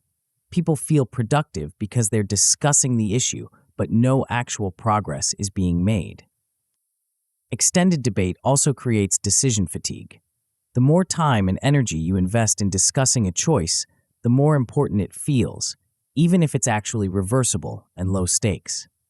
This psychological escalation makes people more reluctant to decide because the perceived consequences have grown beyond the actual consequences. The most effective approach is to set clear parameters for debate. How long will you discuss the issue? What information do you need to gather? And who has the authority to make the final call? Without these boundaries, debate can continue indefinitely without ever reaching resolution. For reversible decisions, it's often better to choose quickly and course correct based on results, rather than trying to anticipate every possible outcome through discussion. The market will give you better feedback than any internal debate ever could. The decision velocity metric. To improve your decision-making speed, you need to measure it. This is where the decision velocity metric comes in, a simple way to track how quickly you're making choices and identify bottlenecks in your process. Start by logging every significant decision you need to make, along with when you first identified the need to decide and when you actually made the choice. This creates a baseline for understanding your current decision-making patterns. You'll probably discover that you're much slower than you think. Most people underestimate how long they spend deliberating because the time feels productive. But when you see the actual numbers, the cost of slow decision-making becomes impossible to ignore. The goal isn't to make every decision instantly, it's to match your decision speed to the actual stakes and reversibility of each choice. Type 1 decisions might take weeks or months, but Type 2 decisions should typically be resolved within days or hours. As you track your decision velocity, you'll start to notice patterns. Which types of decisions consistently take longer than they should? What factors tend to slow down your process? Are there specific people or procedures that create bottlenecks? This awareness allows you to systematically improve your decision-making speed. You might realize that you're gathering unnecessary information involving too many people in reversible choices or simply procrastinating on decisions you find uncomfortable. The 70% information rule. One of the most powerful tools for accelerating decision-making is the 70% information rule. This means making choices when you're about 70% confident in the outcome, rather than waiting for complete certainty. The rule works because the last 30% of information is usually the hardest and most time-consuming to gather, but it rarely changes the fundamental decision. You're often seeking that final information not because it's necessary, but because it makes you feel more comfortable with uncertainty. Implementing the 70% rule requires developing judgment about what constitutes enough information for different types of decisions. For a reversible choice with low stakes, 70% might actually be too much information. For an irreversible choice with high stakes, you might need more than 70%. The key is to explicitly decide what your information threshold should be before you start gathering data. This prevents the common trap of continuously moving the goalposts as you learn more. When you reach your predetermined threshold, you commit to deciding, regardless of whether additional information is available. This approach forces you to think clearly about what you actually need to know versus what you'd like to know. It also creates urgency around information gathering, since you know you'll be deciding once you reach the threshold. The 10-minute timer technique. For reversible decisions, one of the most effective tools is the 10-minute timer technique. When you identify a Type 2 decision that needs to be made, set a timer for 10 minutes and commit to choosing before it goes off. This might seem arbitrary or rushed, but it's based on a crucial insight. Most reversible decisions don't actually require extensive analysis. The information you need is usually already available, and additional deliberation rarely improves the outcome. The timer creates artificial urgency that prevents overthinking and procrastination. It forces you to focus on the essential factors and ignore peripheral considerations that don't really matter. You'll be surprised how often your initial instinct, refined by 10 minutes of focused thinking, leads to perfectly good outcomes. The technique also builds decision-making confidence. Each time you make a quick choice and see that the world doesn't end, you become more comfortable with uncertainty and more willing to act on incomplete information. For decisions that genuinely require more than 10 minutes, the timer still serves a valuable purpose. It forces you to explicitly acknowledge that this is a more complex choice that deserves additional time. This prevents you from accidentally treating simple decisions as complex ones. The delegation decision matrix. One of the biggest bottlenecks in organizational decision-making is the tendency for leaders to personally make choices that could be delegated to others. This creates a decision queue that slows everything down and prevents the leader from focusing on truly strategic choices. The solution is to create a clear delegation matrix that specifies who has authority to make different types of decisions. This isn't just about hierarchy, it's about matching decision-making authority to expertise, stakes, and reversibility. For example, customer service representatives might have authority to offer refunds up to a certain amount without approval. Marketing team members might be able to launch small advertising experiments without executive sign-off. Product managers might be empowered to make feature decisions that can be easily reversed. The key is to push decision-making authority as close to the information source as possible. The people who interact with customers daily often have better insights about customer preferences than executives who are removed from day-to-day operations. This approach requires trust and clear guidelines, but it dramatically accelerates organizational decision-making. Instead of everything flowing through a single bottleneck, decisions get made by the people best positioned to make them quickly and effectively. When speed backfires, decision speed isn't always the answer. Sometimes moving too quickly creates more problems than moving slowly. The key is understanding when to sprint and when to pause. Speed backfires when you're dealing with truly irreversible decisions that will have long-term consequences. Hiring key executives, choosing business partners, or making major strategic pivots deserve careful consideration because the cost of being wrong is high and the ability to course correct is limited. Speed also backfires when you're operating in your blind spots. If you're making decisions about areas where you lack expertise or experience, additional input and analysis can prevent costly mistakes. The goal is to move fast within your areas of competence and more carefully in unfamiliar territory. Finally, speed backfires when it becomes recklessness. The point isn't to make random choices quickly, it's to make informed choices faster. You still need to gather essential information and consider key factors, you just need to do it more efficiently. The most successful decision makers develop judgment about when speed is appropriate and when deliberation is necessary. They can shift gears based on the stakes, reversibility, and their own expertise in the relevant domain. How to the compound advantage of velocity. When you consistently make decisions faster than your competitors, something remarkable happens. Your entire operation accelerates. You can pursue more opportunities, run more experiments, and iterate more quickly.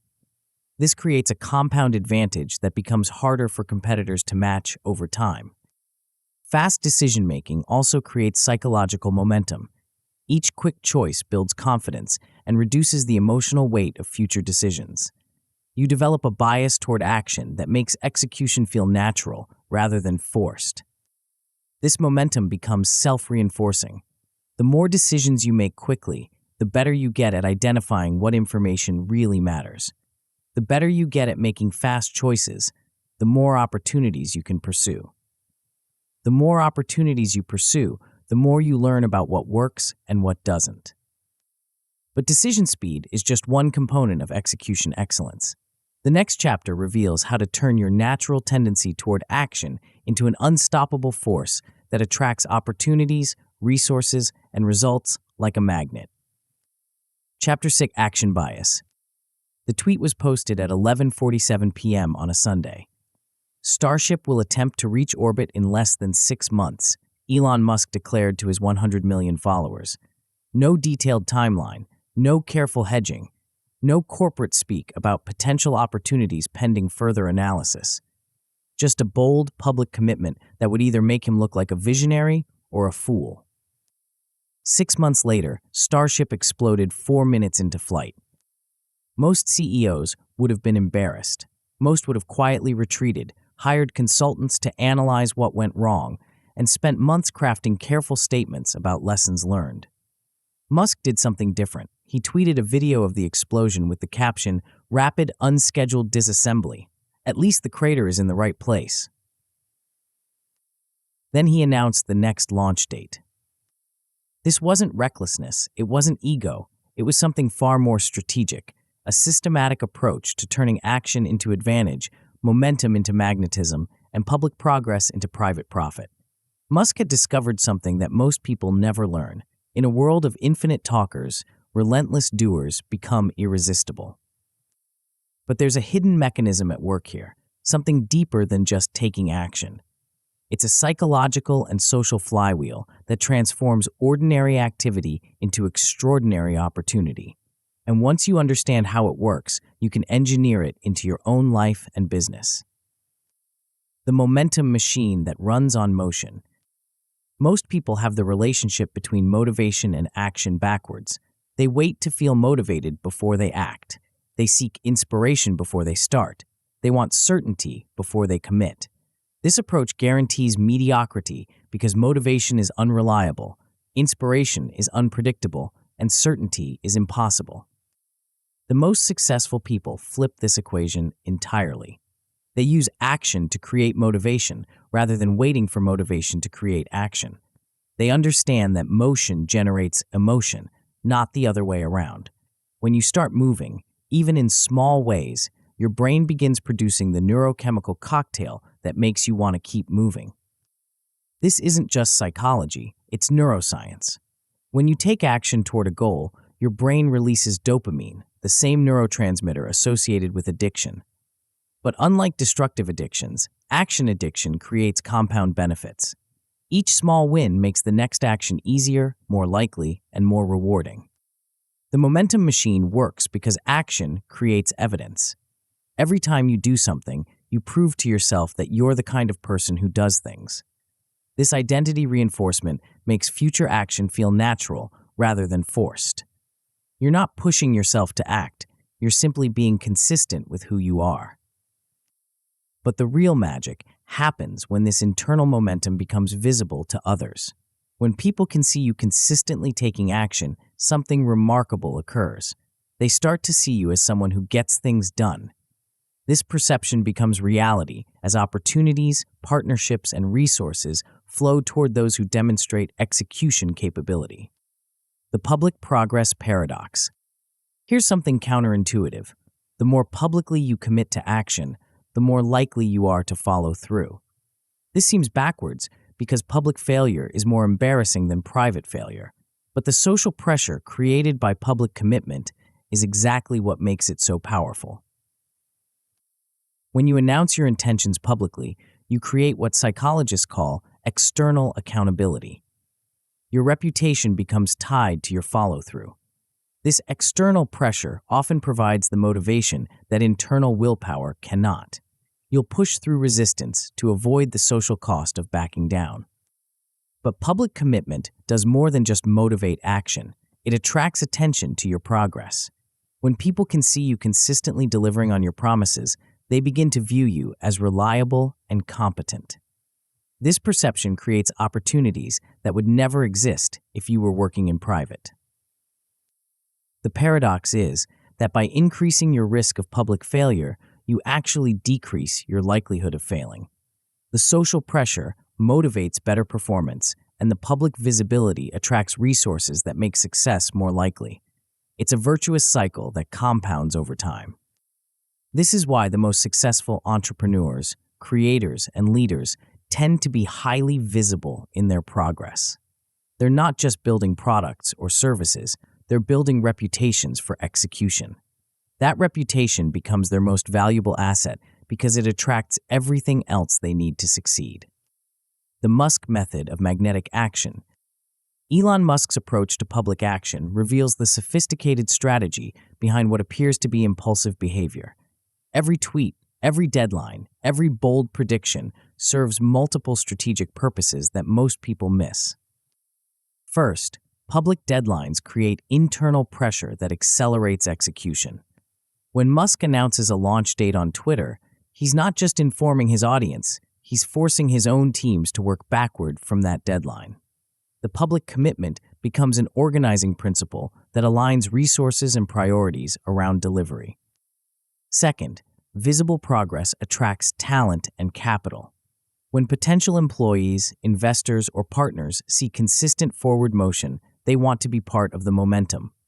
Musk's companies don't just hire people, they attract people who are excited about the mission and confident in the leadership's ability to execute. Third, public action creates narrative momentum that becomes self-fulfilling. When media, customers, and competitors see relentless progress, they begin to expect continued success. This expectation creates market conditions that make success more likely. Customers pre-order products, investors provide funding, and competitors make defensive moves that validate the strategy. The Musk method works because it combines authentic progress with strategic visibility. He's not just talking about what he might do, he's showing what he's actually doing. The difference between promises and proof is what separates magnetic leaders from forgotten wannabes. Even when Musk's rockets explode or his timelines slip, the consistent pattern of attempt, learn, iterate, and improve maintains credibility. People see someone who's genuinely trying to solve hard problems rather than someone who's just trying to manage perceptions. The Gary Vaynerchuk content engine. While Musk demonstrates action bias through product development and launches, Gary Vaynerchuk shows how it works in content creation and personal branding.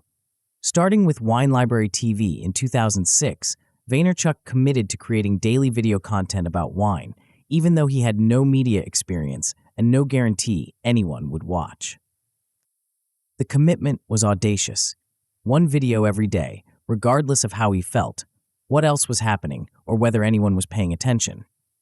Most people would have started with a more manageable schedule, maybe one video per week or month. Vaynerchuk understood that frequency creates familiarity, and familiarity creates trust. Over 5 years, he produced more than 1,000 episodes of Wine Library TV. Each episode was evidence of his commitment to showing up consistently. This consistency transformed him from an unknown wine store employee into a recognized authority in the wine industry, then into a broader business and marketing expert. The daily publishing schedule created multiple advantages. First, it forced him to develop his communication skills rapidly. When you have to create content every day, you get better at it quickly because you can't afford to spend weeks perfecting each piece. Second, it built an audience that knew they could count on him for regular value. Third, it created a massive library of content that demonstrated his expertise and personality. But the most important benefit was psychological. By committing to daily action and following through, Vaynerchuk proved to himself that he could do hard things consistently. This self-efficacy became the foundation for everything else he built: VaynerMedia, his speaking career, his investing activities, and his personal brand.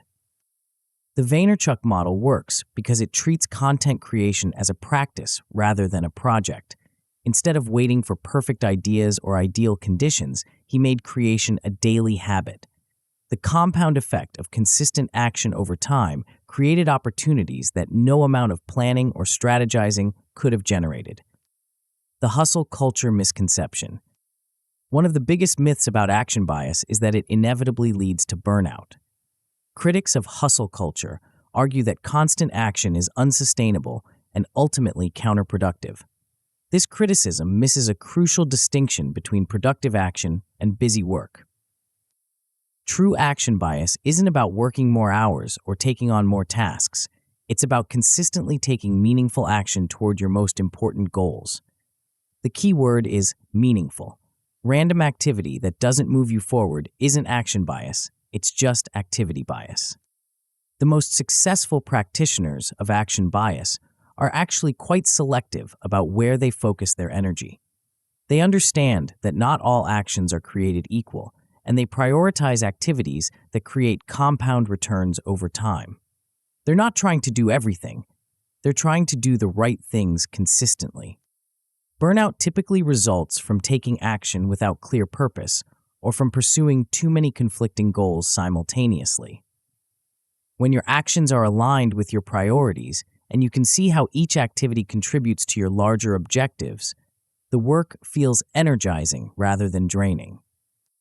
The sustainability of action bias also depends on building systems and habits that make action feel natural rather than forced. When you've established routines and processes that support consistent progress, maintaining momentum requires less willpower and creates less stress. The quality versus speed debate. Another common objection to action bias is the belief that moving fast necessarily compromises quality. This objection assumes that quality and speed are inversely related, that you can have one or the other, but not both. This assumption is false. In most cases, quality improves with speed because rapid iteration allows for faster learning and improvement. When you can test ideas quickly and get feedback fast, you can identify and fix problems before they become entrenched. The alternative, spending months perfecting something before getting any external feedback, often leads to lower quality because you're optimizing based on assumptions rather than reality. By the time you discover your assumptions were wrong, you've invested so much time and energy that changing course feels impossible. Speed also forces prioritization, which often improves quality by focusing attention on what matters most. When you have unlimited time, it's easy to get distracted by minor details that don't significantly impact the outcome. When you have constraints, you focus on the elements that create the most value. The key is to distinguish between speed and carelessness. Moving fast doesn't mean ignoring important details or skipping necessary steps. It means eliminating unnecessary delays, reducing decision time, and focusing intensely on the most critical elements. The 2-minute activation protocol. One of the most powerful tools for developing action bias is the 2-minute rule. When you identify something that needs to be done, commit to working on it for just 2 minutes. This might seem insignificant, but it leverages a crucial psychological principle. Starting is the hardest part. Most procrastination happens because tasks feel overwhelming or unclear. The 2-minute commitment removes both obstacles. 2 minutes isn't overwhelming for anyone, and the act of starting often clarifies what needs to be done next. Once you begin, momentum takes over, and you often continue well beyond the initial 2 minutes. The protocol works because it bypasses the mental resistance that prevents action. Instead of debating whether you feel like doing something or whether you have enough time to finish it, you simply commit to starting. This removes the emotional barriers that keep most people stuck in planning mode. The 2-minute rule also builds the identity of someone who takes action quickly. Each time you start something immediately, rather than putting it off, you reinforce the belief that you're the kind of person who doesn't hesitate. This identity shift makes future action feel more natural and automatic. Over time, the 2-minute rule becomes a habit that eliminates the gap between intention and action. You see something that needs to be done, and you start doing it immediately. This responsiveness becomes a competitive advantage because you're moving while others are still thinking. The chain link calendar strategy. Consistency is the secret ingredient that transforms sporadic action into unstoppable momentum. The chain link calendar strategy makes consistency visible and gamifies the process of maintaining streaks. The concept is simple. Choose one important action you want to take daily, then mark an X on a calendar every day you complete it. The goal is to build a chain of X's that you don't want to break. The visual representation of your streak creates psychological pressure to maintain consistency. The strategy works because it makes abstract progress concrete and visible. Instead of vaguely trying to work on your business more, you have a specific daily action and clear evidence of whether you're following through. The calendar becomes a scoreboard that shows your commitment level. The chain link approach also leverages loss aversion, the psychological principle that people hate losing something they already have more than they like gaining something new. Once you've built a streak of several days or weeks, breaking it feels like a loss rather than just a missed opportunity. The key is to choose an action that's meaningful but achievable. If the daily requirement is too ambitious, you'll break the chain and lose motivation. If it's too easy, it won't create meaningful progress. The sweet spot is an action that requires some effort but can realistically be maintained even on difficult days. The done list revolution. Most people focus on what they need to do rather than what they've already accomplished. This forward-looking orientation creates a psychological trap where you never feel like you're making progress because there's always more work ahead. The done list revolution flips this perspective by tracking completed actions rather than pending tasks. At the end of each day, you write down everything you accomplished, no matter how small. This creates a visible record of progress that reinforces your identity as someone who gets things done. The psychological impact of done lists is profound. Instead of ending each day focused on what you didn't finish, you end it celebrating what you did complete. This positive reinforcement makes you more likely to take action the next day because you associate action with good feelings rather than stress and pressure. Done lists also reveal patterns in your productivity and energy. You might discover that you're more effective at certain times of day, or that certain types of tasks energize you while others drain you. This self-knowledge allows you to optimize your schedule and approach for maximum effectiveness. The practice of reviewing your done list before bed also serves as a form of meditation on progress. You're training your brain to notice and appreciate forward motion, which makes you more likely to create more of it. The visibility amplifier effect. When you consistently take action and make that action visible to others, you create what I call the visibility amplifier effect. Each public demonstration of progress makes people more likely to notice and remember your future actions. Your reputation for execution becomes self-reinforcing. This effect works because people are naturally drawn to competence and reliability. When they see someone consistently delivering on their commitments, they want to be associated with that person. This attraction creates opportunities for partnerships, investments, customers, and other forms of support. The visibility amplifier effect also creates accountability that improves performance. When you know people are watching your progress, you're more likely to maintain high standards and follow through on commitments. The external observation becomes internal motivation. But the effect only works if your visible actions are authentic and meaningful. Superficial busy work or manufactured progress actually damages credibility because people can sense when action is genuine versus performative. The goal is to make real progress visible, not to create the illusion of progress. When action becomes counterproductive. Action bias can become destructive when it's not guided by clear priorities or strategic thinking. Taking action for the sake of action, without regard for direction or purpose, wastes energy and creates confusion rather than progress. The key is to distinguish between productive action and busy work. Productive action moves you closer to your most important goals, even if the individual steps seem small. Busy work feels like progress, but doesn't actually advance your position in any meaningful way. Action bias also becomes problematic when it prevents necessary reflection and planning. While excessive planning is a trap, some strategic thinking is essential for ensuring your actions are aligned with your objectives. The goal is to find the right balance between thinking and doing. Finally, action bias can become unsustainable if it's not balanced with recovery and renewal. Consistent action doesn't mean constant action. Even the most productive people need time to rest, reflect, and recharge. The key is to make recovery intentional rather than accidental. The magnetic attraction of relentless progress. When you master action bias, something remarkable happens. Opportunities begin seeking you out rather than the other way around. People want to work with individuals who consistently deliver results. Investors want to fund entrepreneurs who execute quickly.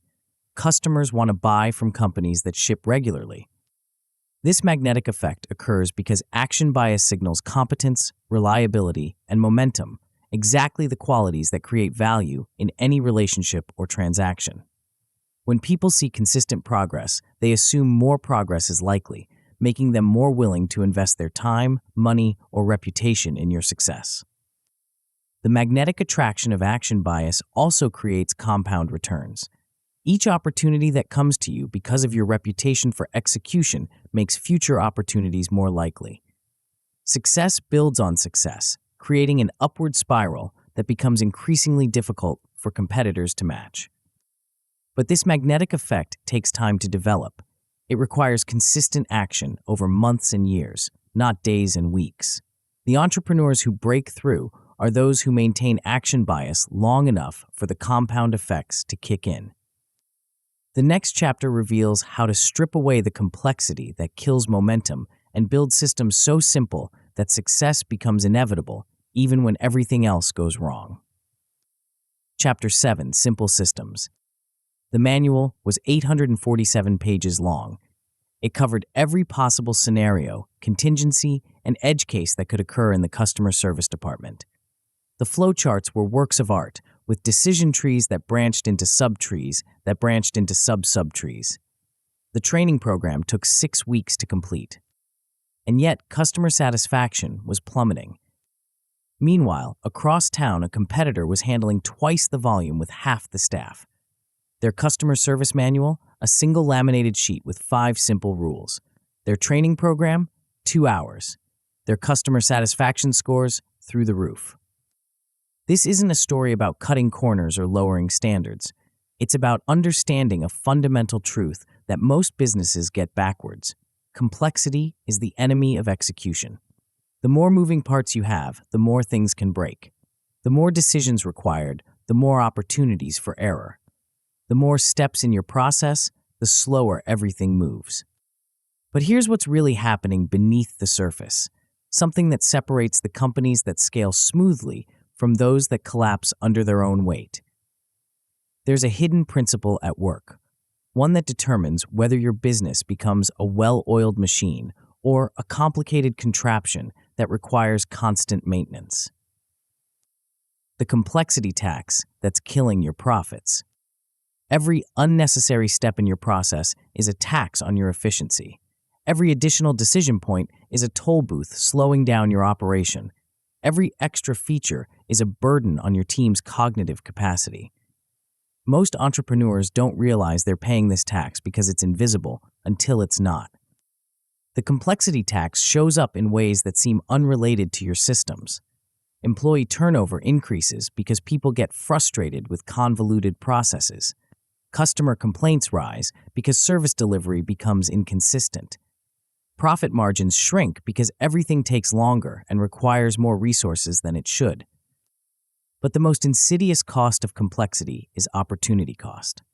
While your team is struggling with overcomplicated systems, your competitors with simpler operations are moving faster, serving customers better, and capturing market share.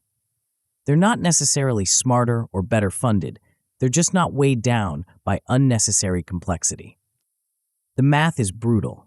If complexity adds just 20% to the time required for each task, and you perform that task 100 times per month, you're losing the equivalent of 20 task completions monthly. Over a year, that's 240 lost opportunities. Multiply that across all your processes, and the complexity tax becomes a profit killer. This is why some businesses seem to effortlessly scale while others struggle to grow beyond a certain point. It's not about resources or market conditions, it's about the fundamental architecture of their operations. Simple systems scale, complex systems break. The McDonald's revolution that changed everything. In 1948, the McDonald brothers were running a successful drive-in restaurant in San Bernardino, California. But they had a problem. Despite being busy, they weren't making much money. Orders took too long, quality was inconsistent, and labor costs were eating their profits. Their solution was radical for its time. Instead of trying to improve their existing system, they stripped it down to its essence. They eliminated everything that wasn't absolutely necessary and redesigned their entire operation around speed and consistency. The result was the Speedy Service System, a revolutionary approach that reduced their menu from 25 items to 9, eliminated car hops and waitresses, and created an assembly line for burger production. Each worker had one specific task that could be learned in minutes rather than months. The transformation was immediate and dramatic. Service time dropped from 30 minutes to 30 seconds. Quality became consistent because each step was standardized. Labor costs plummeted because workers could be trained quickly and replaced easily. Most importantly, the system could be replicated exactly in other locations. This wasn't just operational improvement, it was a complete reimagining of how a business could work. The McDonald brothers had discovered that simplicity wasn't just easier to manage, it was more profitable, more scalable, and more sustainable than complexity. The Speedy system became the foundation for the McDonald's franchise model that would eventually span the globe. But the real innovation wasn't the specific processes, it was the principle of radical simplification.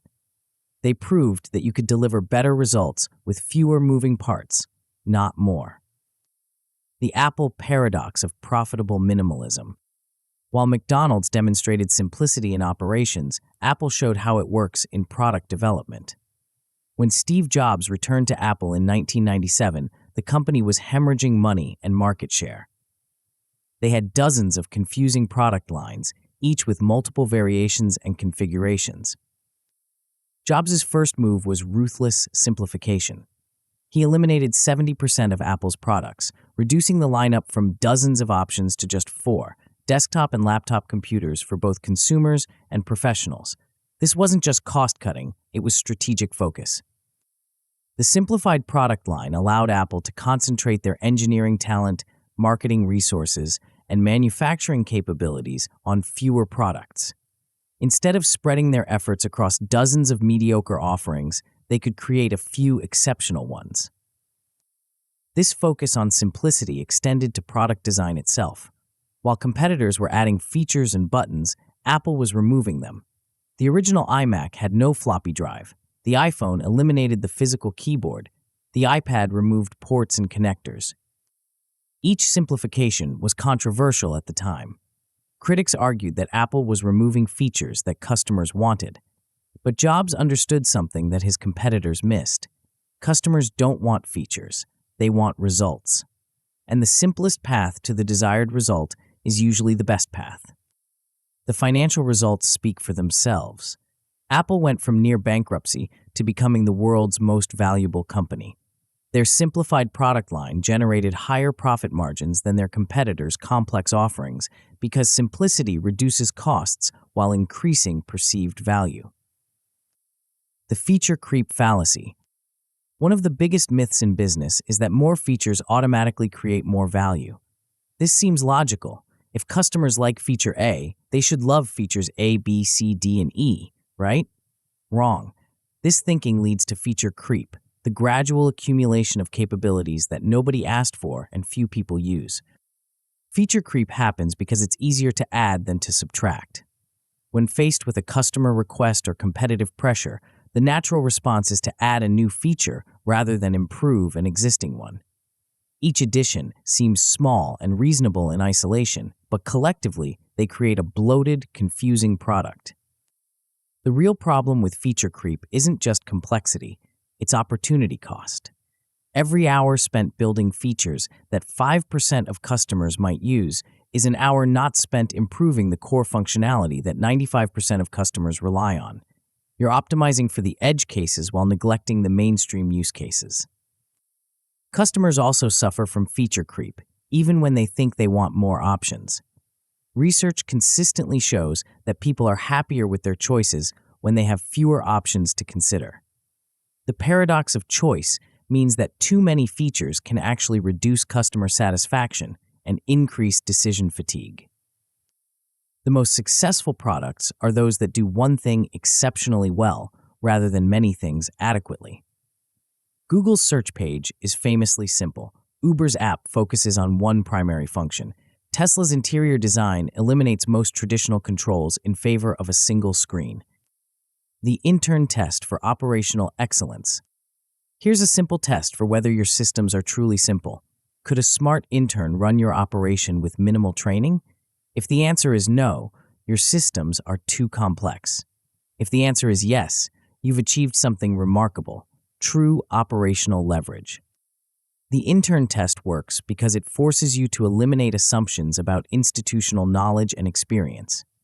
When you design systems that anyone can follow, you create predictable outcomes regardless of who's executing the process. This doesn't mean dumbing down your operation. It means making it smart enough to run itself. The most sophisticated systems are often the simplest to operate because all the complexity is hidden behind intuitive interfaces and clear procedures. The intern test also reveals dependencies that could break your business. If only one person knows how to perform a critical function, you have a single point of failure that could cripple your operation. Simple, documented systems eliminate these vulnerabilities by making knowledge transferable. Companies that pass the intern test can scale rapidly because they're not constrained by the availability of experienced personnel. They can hire quickly, train efficiently, and maintain quality standards regardless of staff turnover. The one-page operating manual. The most powerful tool for achieving simplicity is the one-page operating manual. This forces you to distill each process down to its absolute essentials and present them in a format that can be absorbed quickly. Creating a one-page manual requires ruthless prioritization. You must distinguish between what's essential and what's merely helpful. You must eliminate redundancy and focus on the minimum viable information needed to complete the task successfully. The constraint of a single page also forces clarity in communication. You can't hide behind jargon or assume prior knowledge.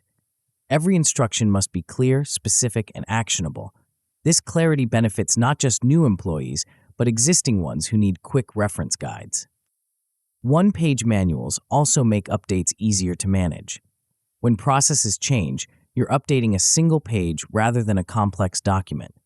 This makes it more likely that documentation will stay current and accurate. The visual format of a one-page manual allows for quick scanning and pattern recognition. Key information can be highlighted, color-coded, or presented in flowchart format. This visual approach reduces cognitive load and improves comprehension. The remove audit. Simplification isn't a one-time event. It's an ongoing discipline. The remove audit is a systematic approach to identifying and eliminating unnecessary complexity from your operations. The audit starts with mapping your current processes in detail. Every step, decision point, and handoff should be documented. This creates a visual representation of how work actually flows through your organization, often revealing redundancies and bottlenecks that weren't obvious before. Next, challenge every element in the process. What would happen if this step were eliminated entirely? What's the worst-case scenario if this decision point were removed? What value does this handoff actually create? The goal is to remove everything that doesn't directly contribute to the desired outcome. The audit should also examine the cognitive load imposed by each process. How many things does a person need to remember? How many decisions do they need to make? How much context switching is required? Reducing cognitive load often improves performance more than adding resources. Finally, test the simplified process with real users. Theory and practice often diverge, and what seems simple on paper might be confusing in reality. User feedback reveals gaps in documentation and opportunities for further simplification. The 3-metric dashboard revolution. Most businesses track too many metrics, creating information overload that obscures rather than illuminates performance. The 3-metric dashboard revolution simplifies measurement by focusing on the minimum number of indicators needed to understand business health. The key is choosing metrics that are leading indicators rather than lagging indicators. Leading indicators predict future performance and can be influenced by current actions. Lagging indicators report what already happened and can't be changed. For most businesses, 3 categories of metrics provide sufficient insight: input metrics that measure activity levels, process metrics that measure efficiency, and output metrics that measure results. One metric from each category creates a balanced view without overwhelming complexity. The dashboard should be visual and immediate. Traffic light colors, green, yellow, red, allow for instant assessment of performance. Trends should be obvious at a glance. The goal is to enable quick decision-making rather than detailed analysis. Regular dashboard reviews should focus on exceptions rather than normal performance. When metrics are green, no discussion is needed. When they're yellow or red, immediate attention is required. This exception-based approach saves time and focuses energy on what matters most. The if-then elimination strategy. One of the biggest sources of operational complexity is the number of judgment calls required throughout your processes. Every decision point slows things down and creates opportunities for inconsistency. The if-then elimination strategy reduces judgment calls by creating clear rules for common scenarios. Instead of requiring employees to decide what to do in various situations, you predetermine the appropriate response. If a customer complains about delivery time, then offer a specific discount. If inventory falls below a certain level, then automatically reorder. If a project milestone is missed, then notify specific stakeholders. These if-then rules eliminate the need for consultation, approval, or deliberation in routine situations. They also ensure consistent responses regardless of who's handling the situation. This consistency improves customer experience and reduces training requirements. The strategy works best when rules are based on data rather than intuition. Analyze past decisions to identify patterns and outcomes. What responses worked best in different situations? What factors predicted success or failure? This analysis provides the foundation for effective if-then rules. Regular review and refinement of if-then rules ensures they remain relevant and effective. As your business evolves, some rules may become outdated or counterproductive. The goal is to maintain a living system that adapts to changing conditions while preserving operational simplicity. When simplicity goes too far, simplification can become counterproductive when it eliminates necessary complexity rather than unnecessary complexity. The goal isn't to make everything as simple as possible. It's to make everything as simple as necessary. Oversimplification often manifests as removing steps that prevent errors or ensure quality. While these steps might seem unnecessary in normal conditions, they become critical when things go wrong. The key is distinguishing between complexity that adds value and complexity that adds confusion. Customer needs also vary, and excessive simplification can alienate segments that require more sophisticated solutions. The challenge is finding the right balance between simplicity for the majority and flexibility for edge cases. Market conditions change, and systems that are optimally simple for current conditions might be inadequate for future challenges. Some complexity might be necessary to maintain adaptability and resilience.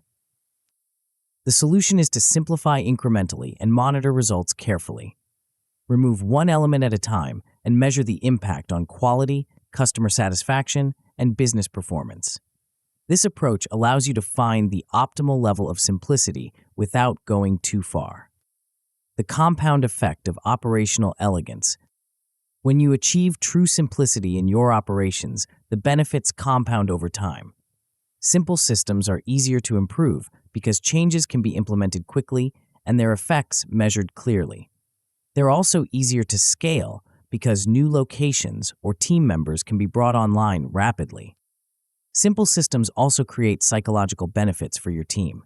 When work flows smoothly and predictably, stress levels decrease and job satisfaction increases.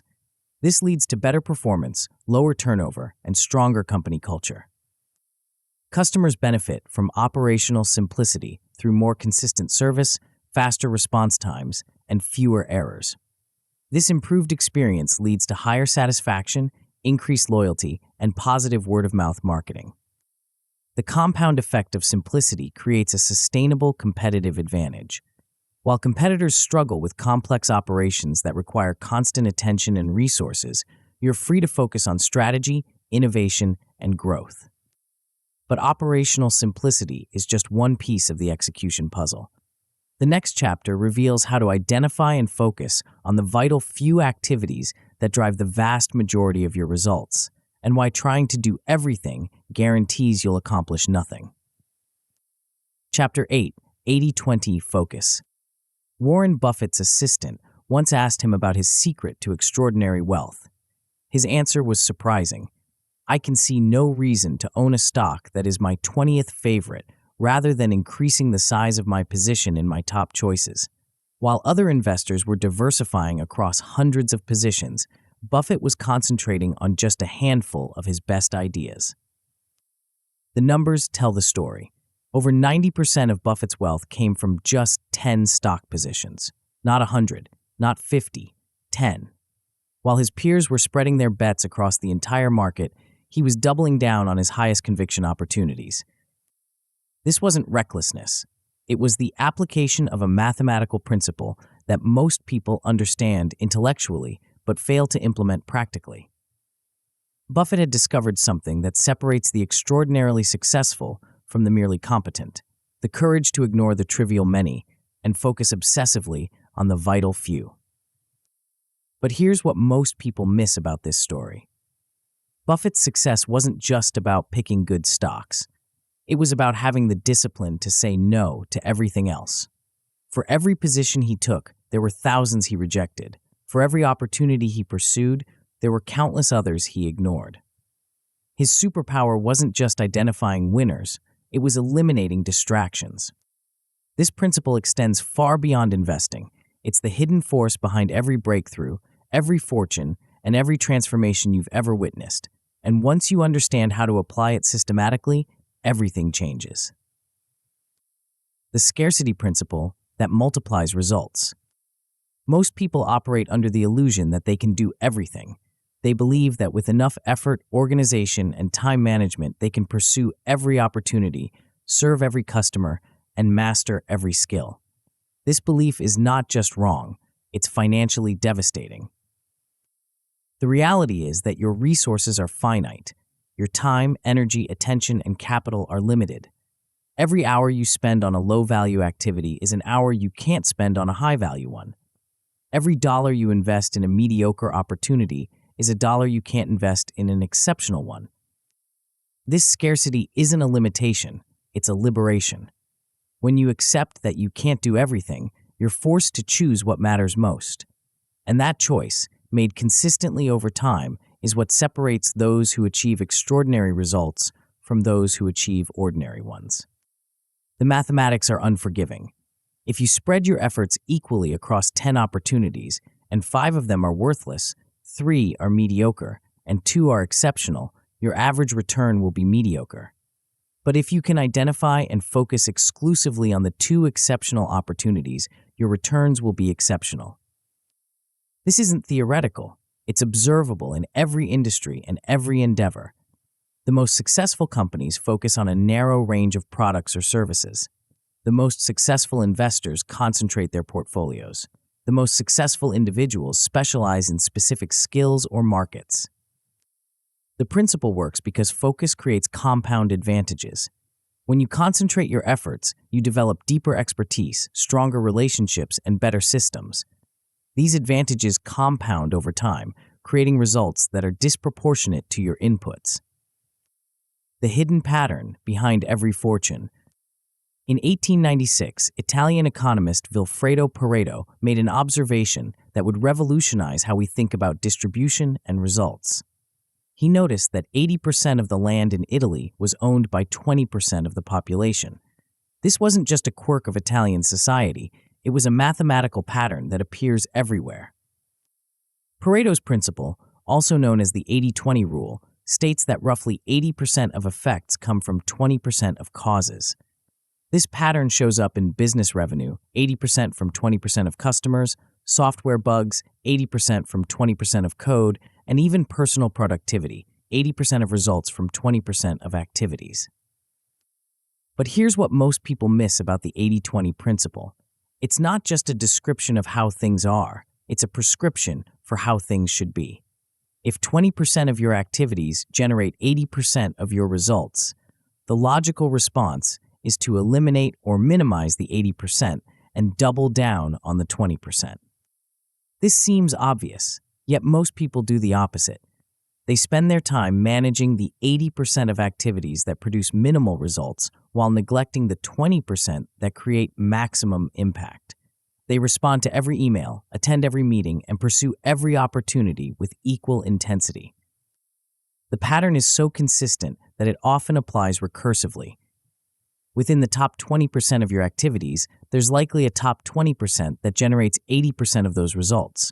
This means that roughly 4% of your activities might be responsible for 64% of your outcomes. The implications are staggering. When you identify and focus on this vital 4%, you can potentially achieve better results while working dramatically less. This isn't about working smarter instead of harder. It's about working on fundamentally different things. The Buffett concentration strategy. Warren Buffett's investment approach provides the clearest example of how extreme focus creates extraordinary results. While conventional wisdom suggests diversification to reduce risk, Buffett argues that concentration actually reduces risk when you know what you're doing. His logic is simple. If you've identified your best opportunities through careful analysis, why would you dilute those positions with inferior alternatives? Diversification makes sense when you don't know which investments will succeed. But when you have high conviction in specific opportunities, concentration maximizes returns. Buffett's portfolio reflects this philosophy. His largest positions often represent 20 to 40% of his total holdings. When he finds a company he believes in, he buys as much as regulations and prudence allow. This concentration has generated compound returns that no diversified strategy could match. But Buffett's concentration strategy extends beyond just position sizing. He also concentrates on industries he understands, companies with sustainable competitive advantages, and management teams he trusts. This multiple-layer focus eliminates opportunities that don't meet his criteria, regardless of their potential popularity or short-term appeal. The strategy requires enormous discipline because it means saying no to countless opportunities that might seem attractive. Buffett has passed on entire sectors like technology for decades because they fell outside his circle of competence. This selectivity has cost him some gains but prevented many more losses. The key insight is that Buffett's success comes not from being right about everything, but from being very right about a few things. His concentrated approach allows him to research deeply, understand thoroughly, and act decisively when the right opportunities appear. The Ferriss Elimination Framework. While Buffett demonstrates concentration in investing, Tim Ferriss shows how it works in productivity and lifestyle design. His book, The 4-Hour Workweek, isn't really about working 4 hours. It's about identifying the small number of activities that create the majority of your results and eliminating everything else. Ferriss's approach starts with what he calls the 80-20 analysis, systematically identifying which customers, products, and activities generate the most profit with the least effort. This analysis often reveals shocking imbalances. A few customers might generate most of your revenue. A few products might drive most of your profits. A few activities might create most of your value. Once these high-impact elements are identified, Ferriss advocates for aggressive elimination of everything else. This doesn't mean gradually reducing low-value activities. It means stopping them entirely.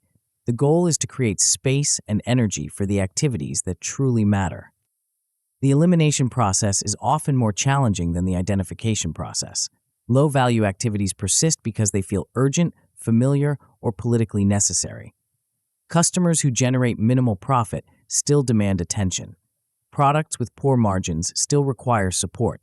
Activities that create little value still consume time. Ferriss's framework provides specific tactics for elimination: firing unprofitable customers, discontinuing low-margin products, and automating or delegating routine tasks. The goal isn't just efficiency, it's effectiveness. By eliminating the trivial many, you can focus intensely on the vital few. The results of this approach can be dramatic. Ferriss documented cases where entrepreneurs reduced their working hours by 75% while increasing their income by 50% or more. This isn't about working less, it's about working on fundamentally different things. The diversification delusion. One of the biggest obstacles to implementing 80-20 focus is the widespread belief that diversification is always safer and smarter than concentration. This belief is so ingrained that questioning it feels almost heretical. But like many conventional wisdoms, it's more myth than reality. Diversification makes sense when you don't know which opportunities will succeed. If you're investing in a market you don't understand or pursuing strategies you haven't tested, spreading your bets reduces your risk of catastrophic loss. But diversification also reduces your potential for exceptional gains. The real question isn't whether to diversify or concentrate, it's whether you have the knowledge and conviction to concentrate effectively. If you've done your homework and identified genuinely superior opportunities, concentration amplifies your advantages. If you haven't, diversification protects you from your ignorance. The problem is that most people use diversification as a substitute for analysis rather than a complement to it. Instead of working harder to identify the best opportunities, they spread their efforts across many mediocre ones. This approach feels safer, but virtually guarantees mediocre results. True risk management isn't about avoiding concentration, it's about concentrating on the right things. When you focus on opportunities within your expertise, with sustainable advantages, and with multiple ways to win, concentration actually reduces risk while increasing returns. The diversification delusion also applies beyond investing. Entrepreneurs who try to serve every market segment often serve none well. Professionals who try to develop every skill often master none. Companies that try to compete in every category often dominate none. The weekly Pareto audit. To implement 80-20 focus systematically, you need a regular process for identifying and prioritizing your highest impact activities. The weekly Pareto audit provides this structure by forcing you to examine your time allocation and results on a consistent basis. The audit starts with data collection. Track how you spend your time during the week, categorizing activities by type and measuring their outcomes. This might seem tedious, but the insights are usually shocking. Most people discover they're spending the majority of their time on activities that generate minimal results. Next, rank your activities by their return on investment. Which activities generate the most revenue per hour? Which create the most long-term value? Which advance your most important goals? This ranking reveals the vital few activities that deserve your primary focus. The audit also identifies activities that should be eliminated, automated, or delegated. These are the tasks that consume time and energy without creating proportional value. The goal isn't to optimize these activities, it's to eliminate them entirely. Finally, design your upcoming week to maximize time spent on high-impact activities while minimizing or eliminating low-impact ones. This requires saying no to requests, meetings, and opportunities that don't align with your priorities. It also requires protecting your most productive hours for your most important work. The weekly audit creates a feedback loop that continuously improves your focus. Each week, you become more aware of what truly matters and more disciplined about eliminating what doesn't. Over time, this process transforms your entire approach to work and life. The focus block revolution. Once you've identified your highest impact activities, you need a system for protecting time to work on them. This is where focus blocks come in. Dedicated periods of uninterrupted time reserved exclusively for your most important work. Focus blocks are different from regular calendar appointments because they're designed for deep work rather than meetings or administrative tasks. They typically last 90 minutes to 3 hours and are scheduled during your most productive times of day. During these blocks, all distractions are eliminated, phones are silenced, emails are ignored, and interruptions are forbidden. The power of focus blocks comes from their intensity and consistency. When you know you have limited time to work on something important, you naturally become more focused and efficient. The artificial constraint forces prioritization and eliminates time-wasting activities. Focus blocks also create psychological momentum. When you consistently make progress on your most important projects, you build confidence and motivation that carries over into other areas. The sense of accomplishment from deep work is far more satisfying than the busy work that fills most people's days. The key to successful focus blocks is treating them as sacred appointments with yourself. They should be scheduled in advance, protected from interruptions, and never canceled for less important activities. This requires discipline and often means disappointing people who want your immediate attention. Over time, focus blocks compound their benefits. As you consistently work on high-impact activities, you develop deeper expertise, stronger systems, and better results. These advantages make future focus blocks even more productive, creating an upward spiral of effectiveness. The revenue per hour filter. One of the most powerful tools for maintaining 80-20 focus is the revenue per hour filter. This metric forces you to evaluate every activity based on its economic impact, making it easier to distinguish between high-value and low-value work. Calculating revenue per hour requires tracking both the time you spend on activities and the revenue they generate. This can be challenging for activities with indirect or delayed payoffs, but even rough estimates provide valuable insights. The goal isn't perfect precision, it's directional clarity. Once you have revenue per hour data for your major activities, you can use it as a filter for new opportunities. Before committing to any new project, meeting, or task, estimate its revenue per hour and compare it to your current activities. If it doesn't meet your minimum threshold, decline it. The filter also helps with delegation and automation decisions. Activities with low revenue per hour are prime candidates for outsourcing, even if you could do them yourself. The goal is to free up your time for activities with higher economic impact. The revenue per hour filter becomes more powerful as your business grows. As your most valuable activities become more lucrative, your threshold for accepting new commitments rises. This natural filtering process ensures that your time allocation improves as your success increases.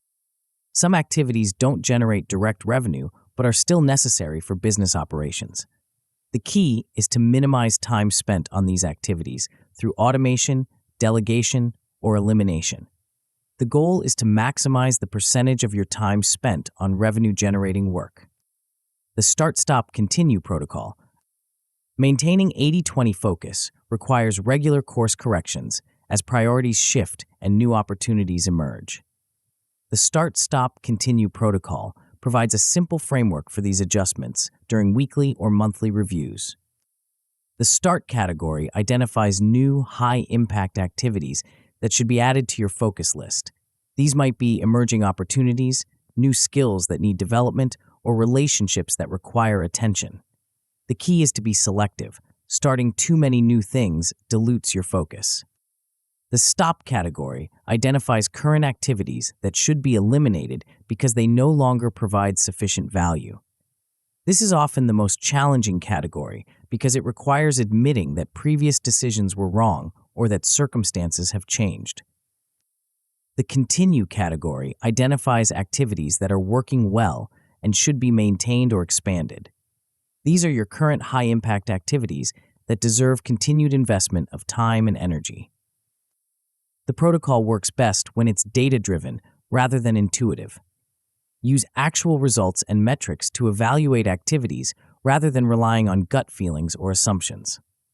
This objectivity makes it easier to make difficult decisions about what to stop or start. Regular use of the Start-Stop-Continue protocol prevents focus drift, the gradual accumulation of low-value activities that slowly erode your effectiveness. It also ensures that your priorities evolve as your business and market conditions change. When focus becomes tunnel vision. While 80-20 focus is powerful, it can become counterproductive when taken to extremes. Excessive focus can create tunnel vision that blinds you to important changes in your environment or new opportunities that don't fit your current framework. The key is distinguishing between productive focus and destructive tunnel vision. Productive focus means concentrating on your highest impact activities while remaining aware of your broader environment. Destructive tunnel vision means ignoring everything outside your current focus area, even when it's relevant to your success. Market conditions change, customer preferences evolve, and new technologies emerge. A focus strategy that worked last year might be obsolete today. Regular environmental scanning ensures that your focus remains aligned with reality rather than becoming a rigid dogma.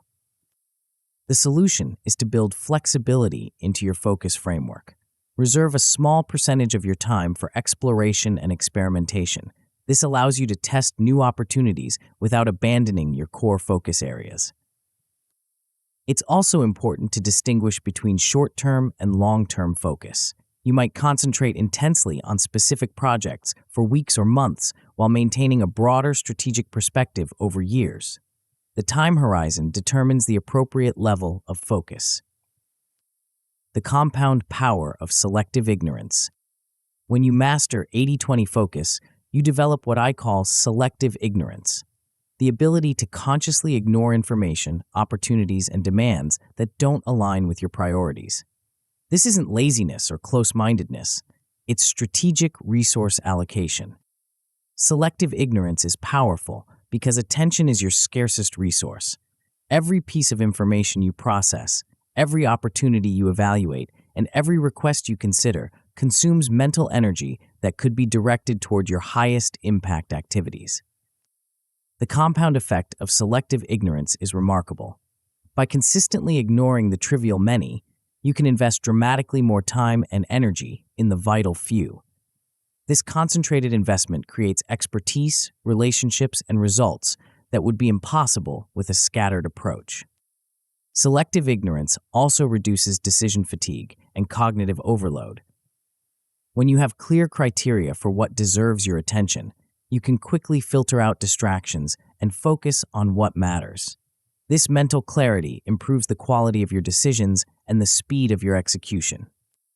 The challenge is developing the discipline to maintain selective ignorance in the face of social pressure, FOMO, and the natural human tendency to want to do everything.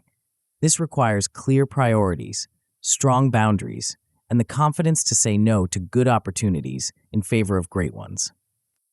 But even the most focused individuals can be derailed by one critical factor that determines whether all their concentrated effort actually pays off. The final chapter reveals how to weave everything together into a self-reinforcing system that makes success feel inevitable rather than accidental. Chapter 9, Keep Winning. The retirement party was supposed to be a celebration. After 23 Olympic medals and a career that redefined what was possible in swimming, Michael Phelps was hanging up his goggles for good. The speeches praised his dedication, his records, and his legacy. Everyone assumed he'd fade into comfortable obscurity, maybe do some endorsements, perhaps coach a few swimmers. They were wrong.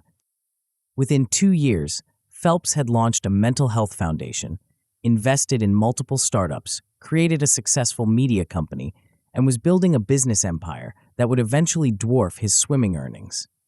The same obsessive execution habits that made him the greatest Olympian of all time were now generating wealth at a pace that shocked even his closest advisors. But here's what most people missed about Phelps's transformation. He wasn't learning new skills. He was applying the same systematic approach to execution that had dominated the pool for over a decade. The principles that created 23 gold medals were now creating business breakthroughs. The habits that conquered swimming were now conquering entrepreneurship. This isn't a story about athletic talent translating to business success. It's about something far more powerful, the discovery that execution excellence is transferable across any domain. Once you master the fundamental principles of turning ideas into results, you become unstoppable in whatever arena you choose to enter. And that's exactly what you've been building throughout this book. The execution flywheel that changes everything. You now possess something that most people never develop, a systematic approach to execution that compounds over time. Each chapter hasn't just given you isolated tactics, it's built components of an integrated system that becomes more powerful with each cycle. Think about what you've assembled. You understand how to identify leverage points that multiply your efforts. You can launch quickly and iterate based on real market feedback. You've learned to extract value from failures and accelerate your decision-making process. You can create bias toward action and build simple systems that scale. You know how to focus on the vital few activities that drive the majority of your results. But the real magic happens when these elements work together in a continuous loop. Each successful execution cycle makes the next one easier, faster, and more effective. This is the execution flywheel, a self-reinforcing system that transforms ordinary effort into extraordinary results. The flywheel works because each component amplifies the others. Fast decision-making enables rapid launches. Rapid launches create more failure data. More failure data improves future decisions. Better decisions identify better leverage points. Better leverage points create simpler systems. Simpler systems enable more focused effort. More focused effort generates better results. Better results attract more opportunities. More opportunities provide more leverage points. This isn't just theory. It's a predictable pattern that you can engineer into your own life and business. The entrepreneurs who seem to have supernatural timing and judgment aren't necessarily smarter than you. They've just been running this flywheel longer, and it's gained momentum. The decision autonomy revolution. The most immediate transformation you'll experience is decision autonomy, the ability to control your time, energy, and resources based on your own priorities rather than external pressures. This autonomy isn't just freedom from bosses or investors. It's freedom from the reactive patterns that keep most people trapped in other people's agendas. When you can execute quickly and effectively, you stop being dependent on perfect conditions or other people's approval. You can test ideas without committee consensus. You can pivot without lengthy deliberations. You can seize opportunities without waiting for permission. This autonomy becomes your ultimate competitive advantage because it allows you to move at the speed of opportunity rather than the speed of bureaucracy. Decision autonomy also transforms your relationship with risk. When you can execute quickly and learn from failures, big bets become small experiments. When you can iterate rapidly, wrong decisions become course corrections rather than catastrophes. This shift in perspective allows you to pursue opportunities that others find too risky, creating access to higher return possibilities. The financial implications are profound. Instead of trading time for money in linear fashion, you can create assets that generate returns while you sleep. Instead of being constrained by your personal capacity, you can build systems that scale beyond your direct involvement. Instead of competing on price or features, you can compete on speed and execution quality. But perhaps most importantly, decision autonomy gives you control over your own narrative. You're no longer waiting for someone else to recognize your potential or create opportunities for you. You're creating your own opportunities and proving your value through results rather than credentials. The opportunity radar advantage. As you implement these execution principles consistently, something remarkable happens to your pattern recognition abilities. You begin to see opportunities that others miss, not because you're smarter, but because you're trained to recognize the conditions that create value. This opportunity radar develops because execution experience teaches you what actually works versus what sounds good in theory. You learn to distinguish between genuine market needs and imaginary problems. You can spot the difference between sustainable competitive advantages and temporary trends. You recognize when timing is right for new ventures and when markets are oversaturated. The radar also helps you identify leverage points that others overlook. While competitors are focused on obvious strategies, you're seeing unconventional approaches that could create disproportionate returns. While others are debating whether opportunities exist, you're already testing and iterating. This heightened awareness creates a compound advantage because opportunities tend to cluster. When you can recognize and act on one opportunity quickly, it often leads to others. Success creates visibility. Visibility creates connections, and connections create more opportunities. The entrepreneurs who seem to stumble into lucky breaks are usually just better at recognizing and acting on possibilities that others ignore. The opportunity radar also works defensively, helping you avoid traps that derail less experienced operators. You can spot warning signs of market shifts, competitive threats, and internal problems before they become critical. This early warning system allows you to adapt proactively rather than reactively. The relationship transformation effect.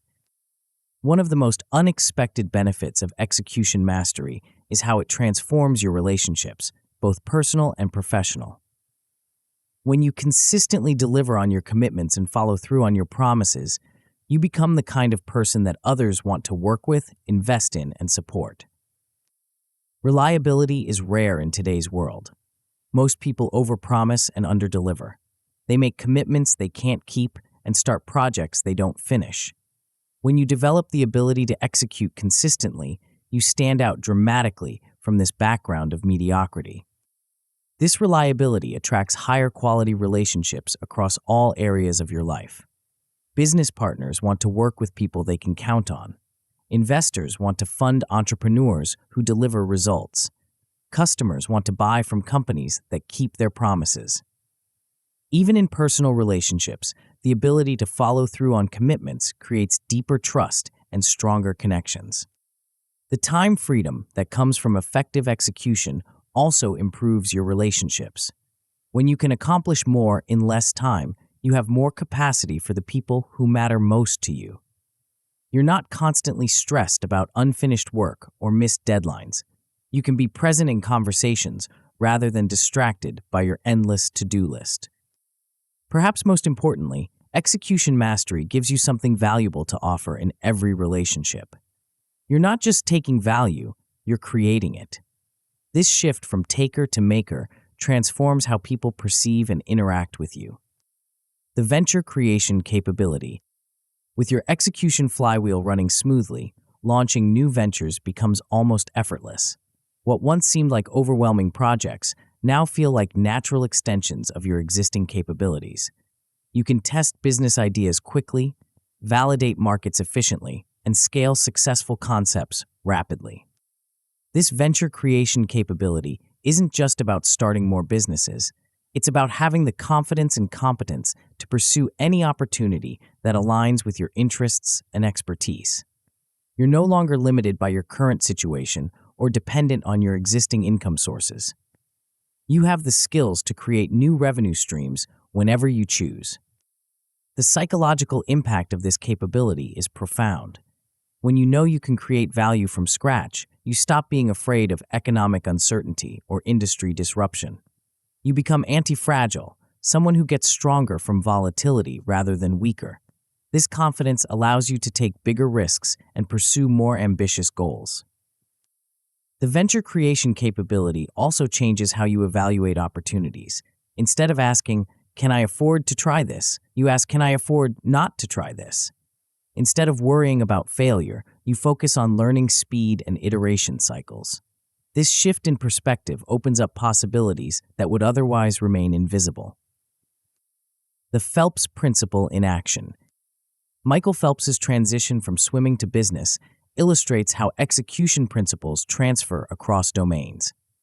The same systematic approach that made him dominant in the pool, obsessive preparation, relentless practice, continuous improvement, and unwavering focus, became the foundation for his business success.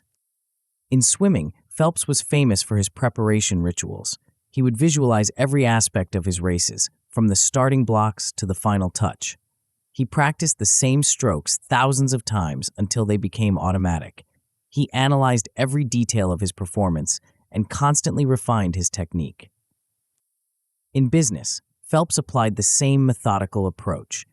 He studied markets as intensively as he once studied competitors. He practiced pitches and presentations until they became natural. He analyzed business metrics with the same obsession he once applied to split times and stroke counts. The key insight is that Phelps didn't abandon his execution habits when he left swimming. He adapted them to new contexts. The discipline that got him up at 5 a.m. for training now gets him up for business meetings. The focus that allowed him to block out distractions during races now helps him concentrate during negotiations.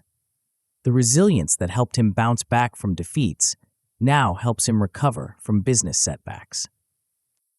This transferability is what makes execution mastery so valuable. Once you develop these capabilities, they serve you regardless of what industry you're in, what role you're playing, or what goals you're pursuing. The principles remain constant even as the applications change. The diminishing effort paradox. One of the most counterintuitive aspects of execution mastery is that it becomes easier over time, not harder. As your systems improve and your skills develop, you can achieve better results with less effort. This diminishing effort paradox is what allows truly successful people to seem effortless in their achievements. The paradox works because execution mastery creates multiple forms of leverage. Your decision-making becomes faster and more accurate, reducing the time and energy required for choices. Your systems become more efficient, eliminating unnecessary work. Your reputation attracts opportunities, reducing the effort required to find them. Your experience helps you avoid mistakes, reducing the cost of failures.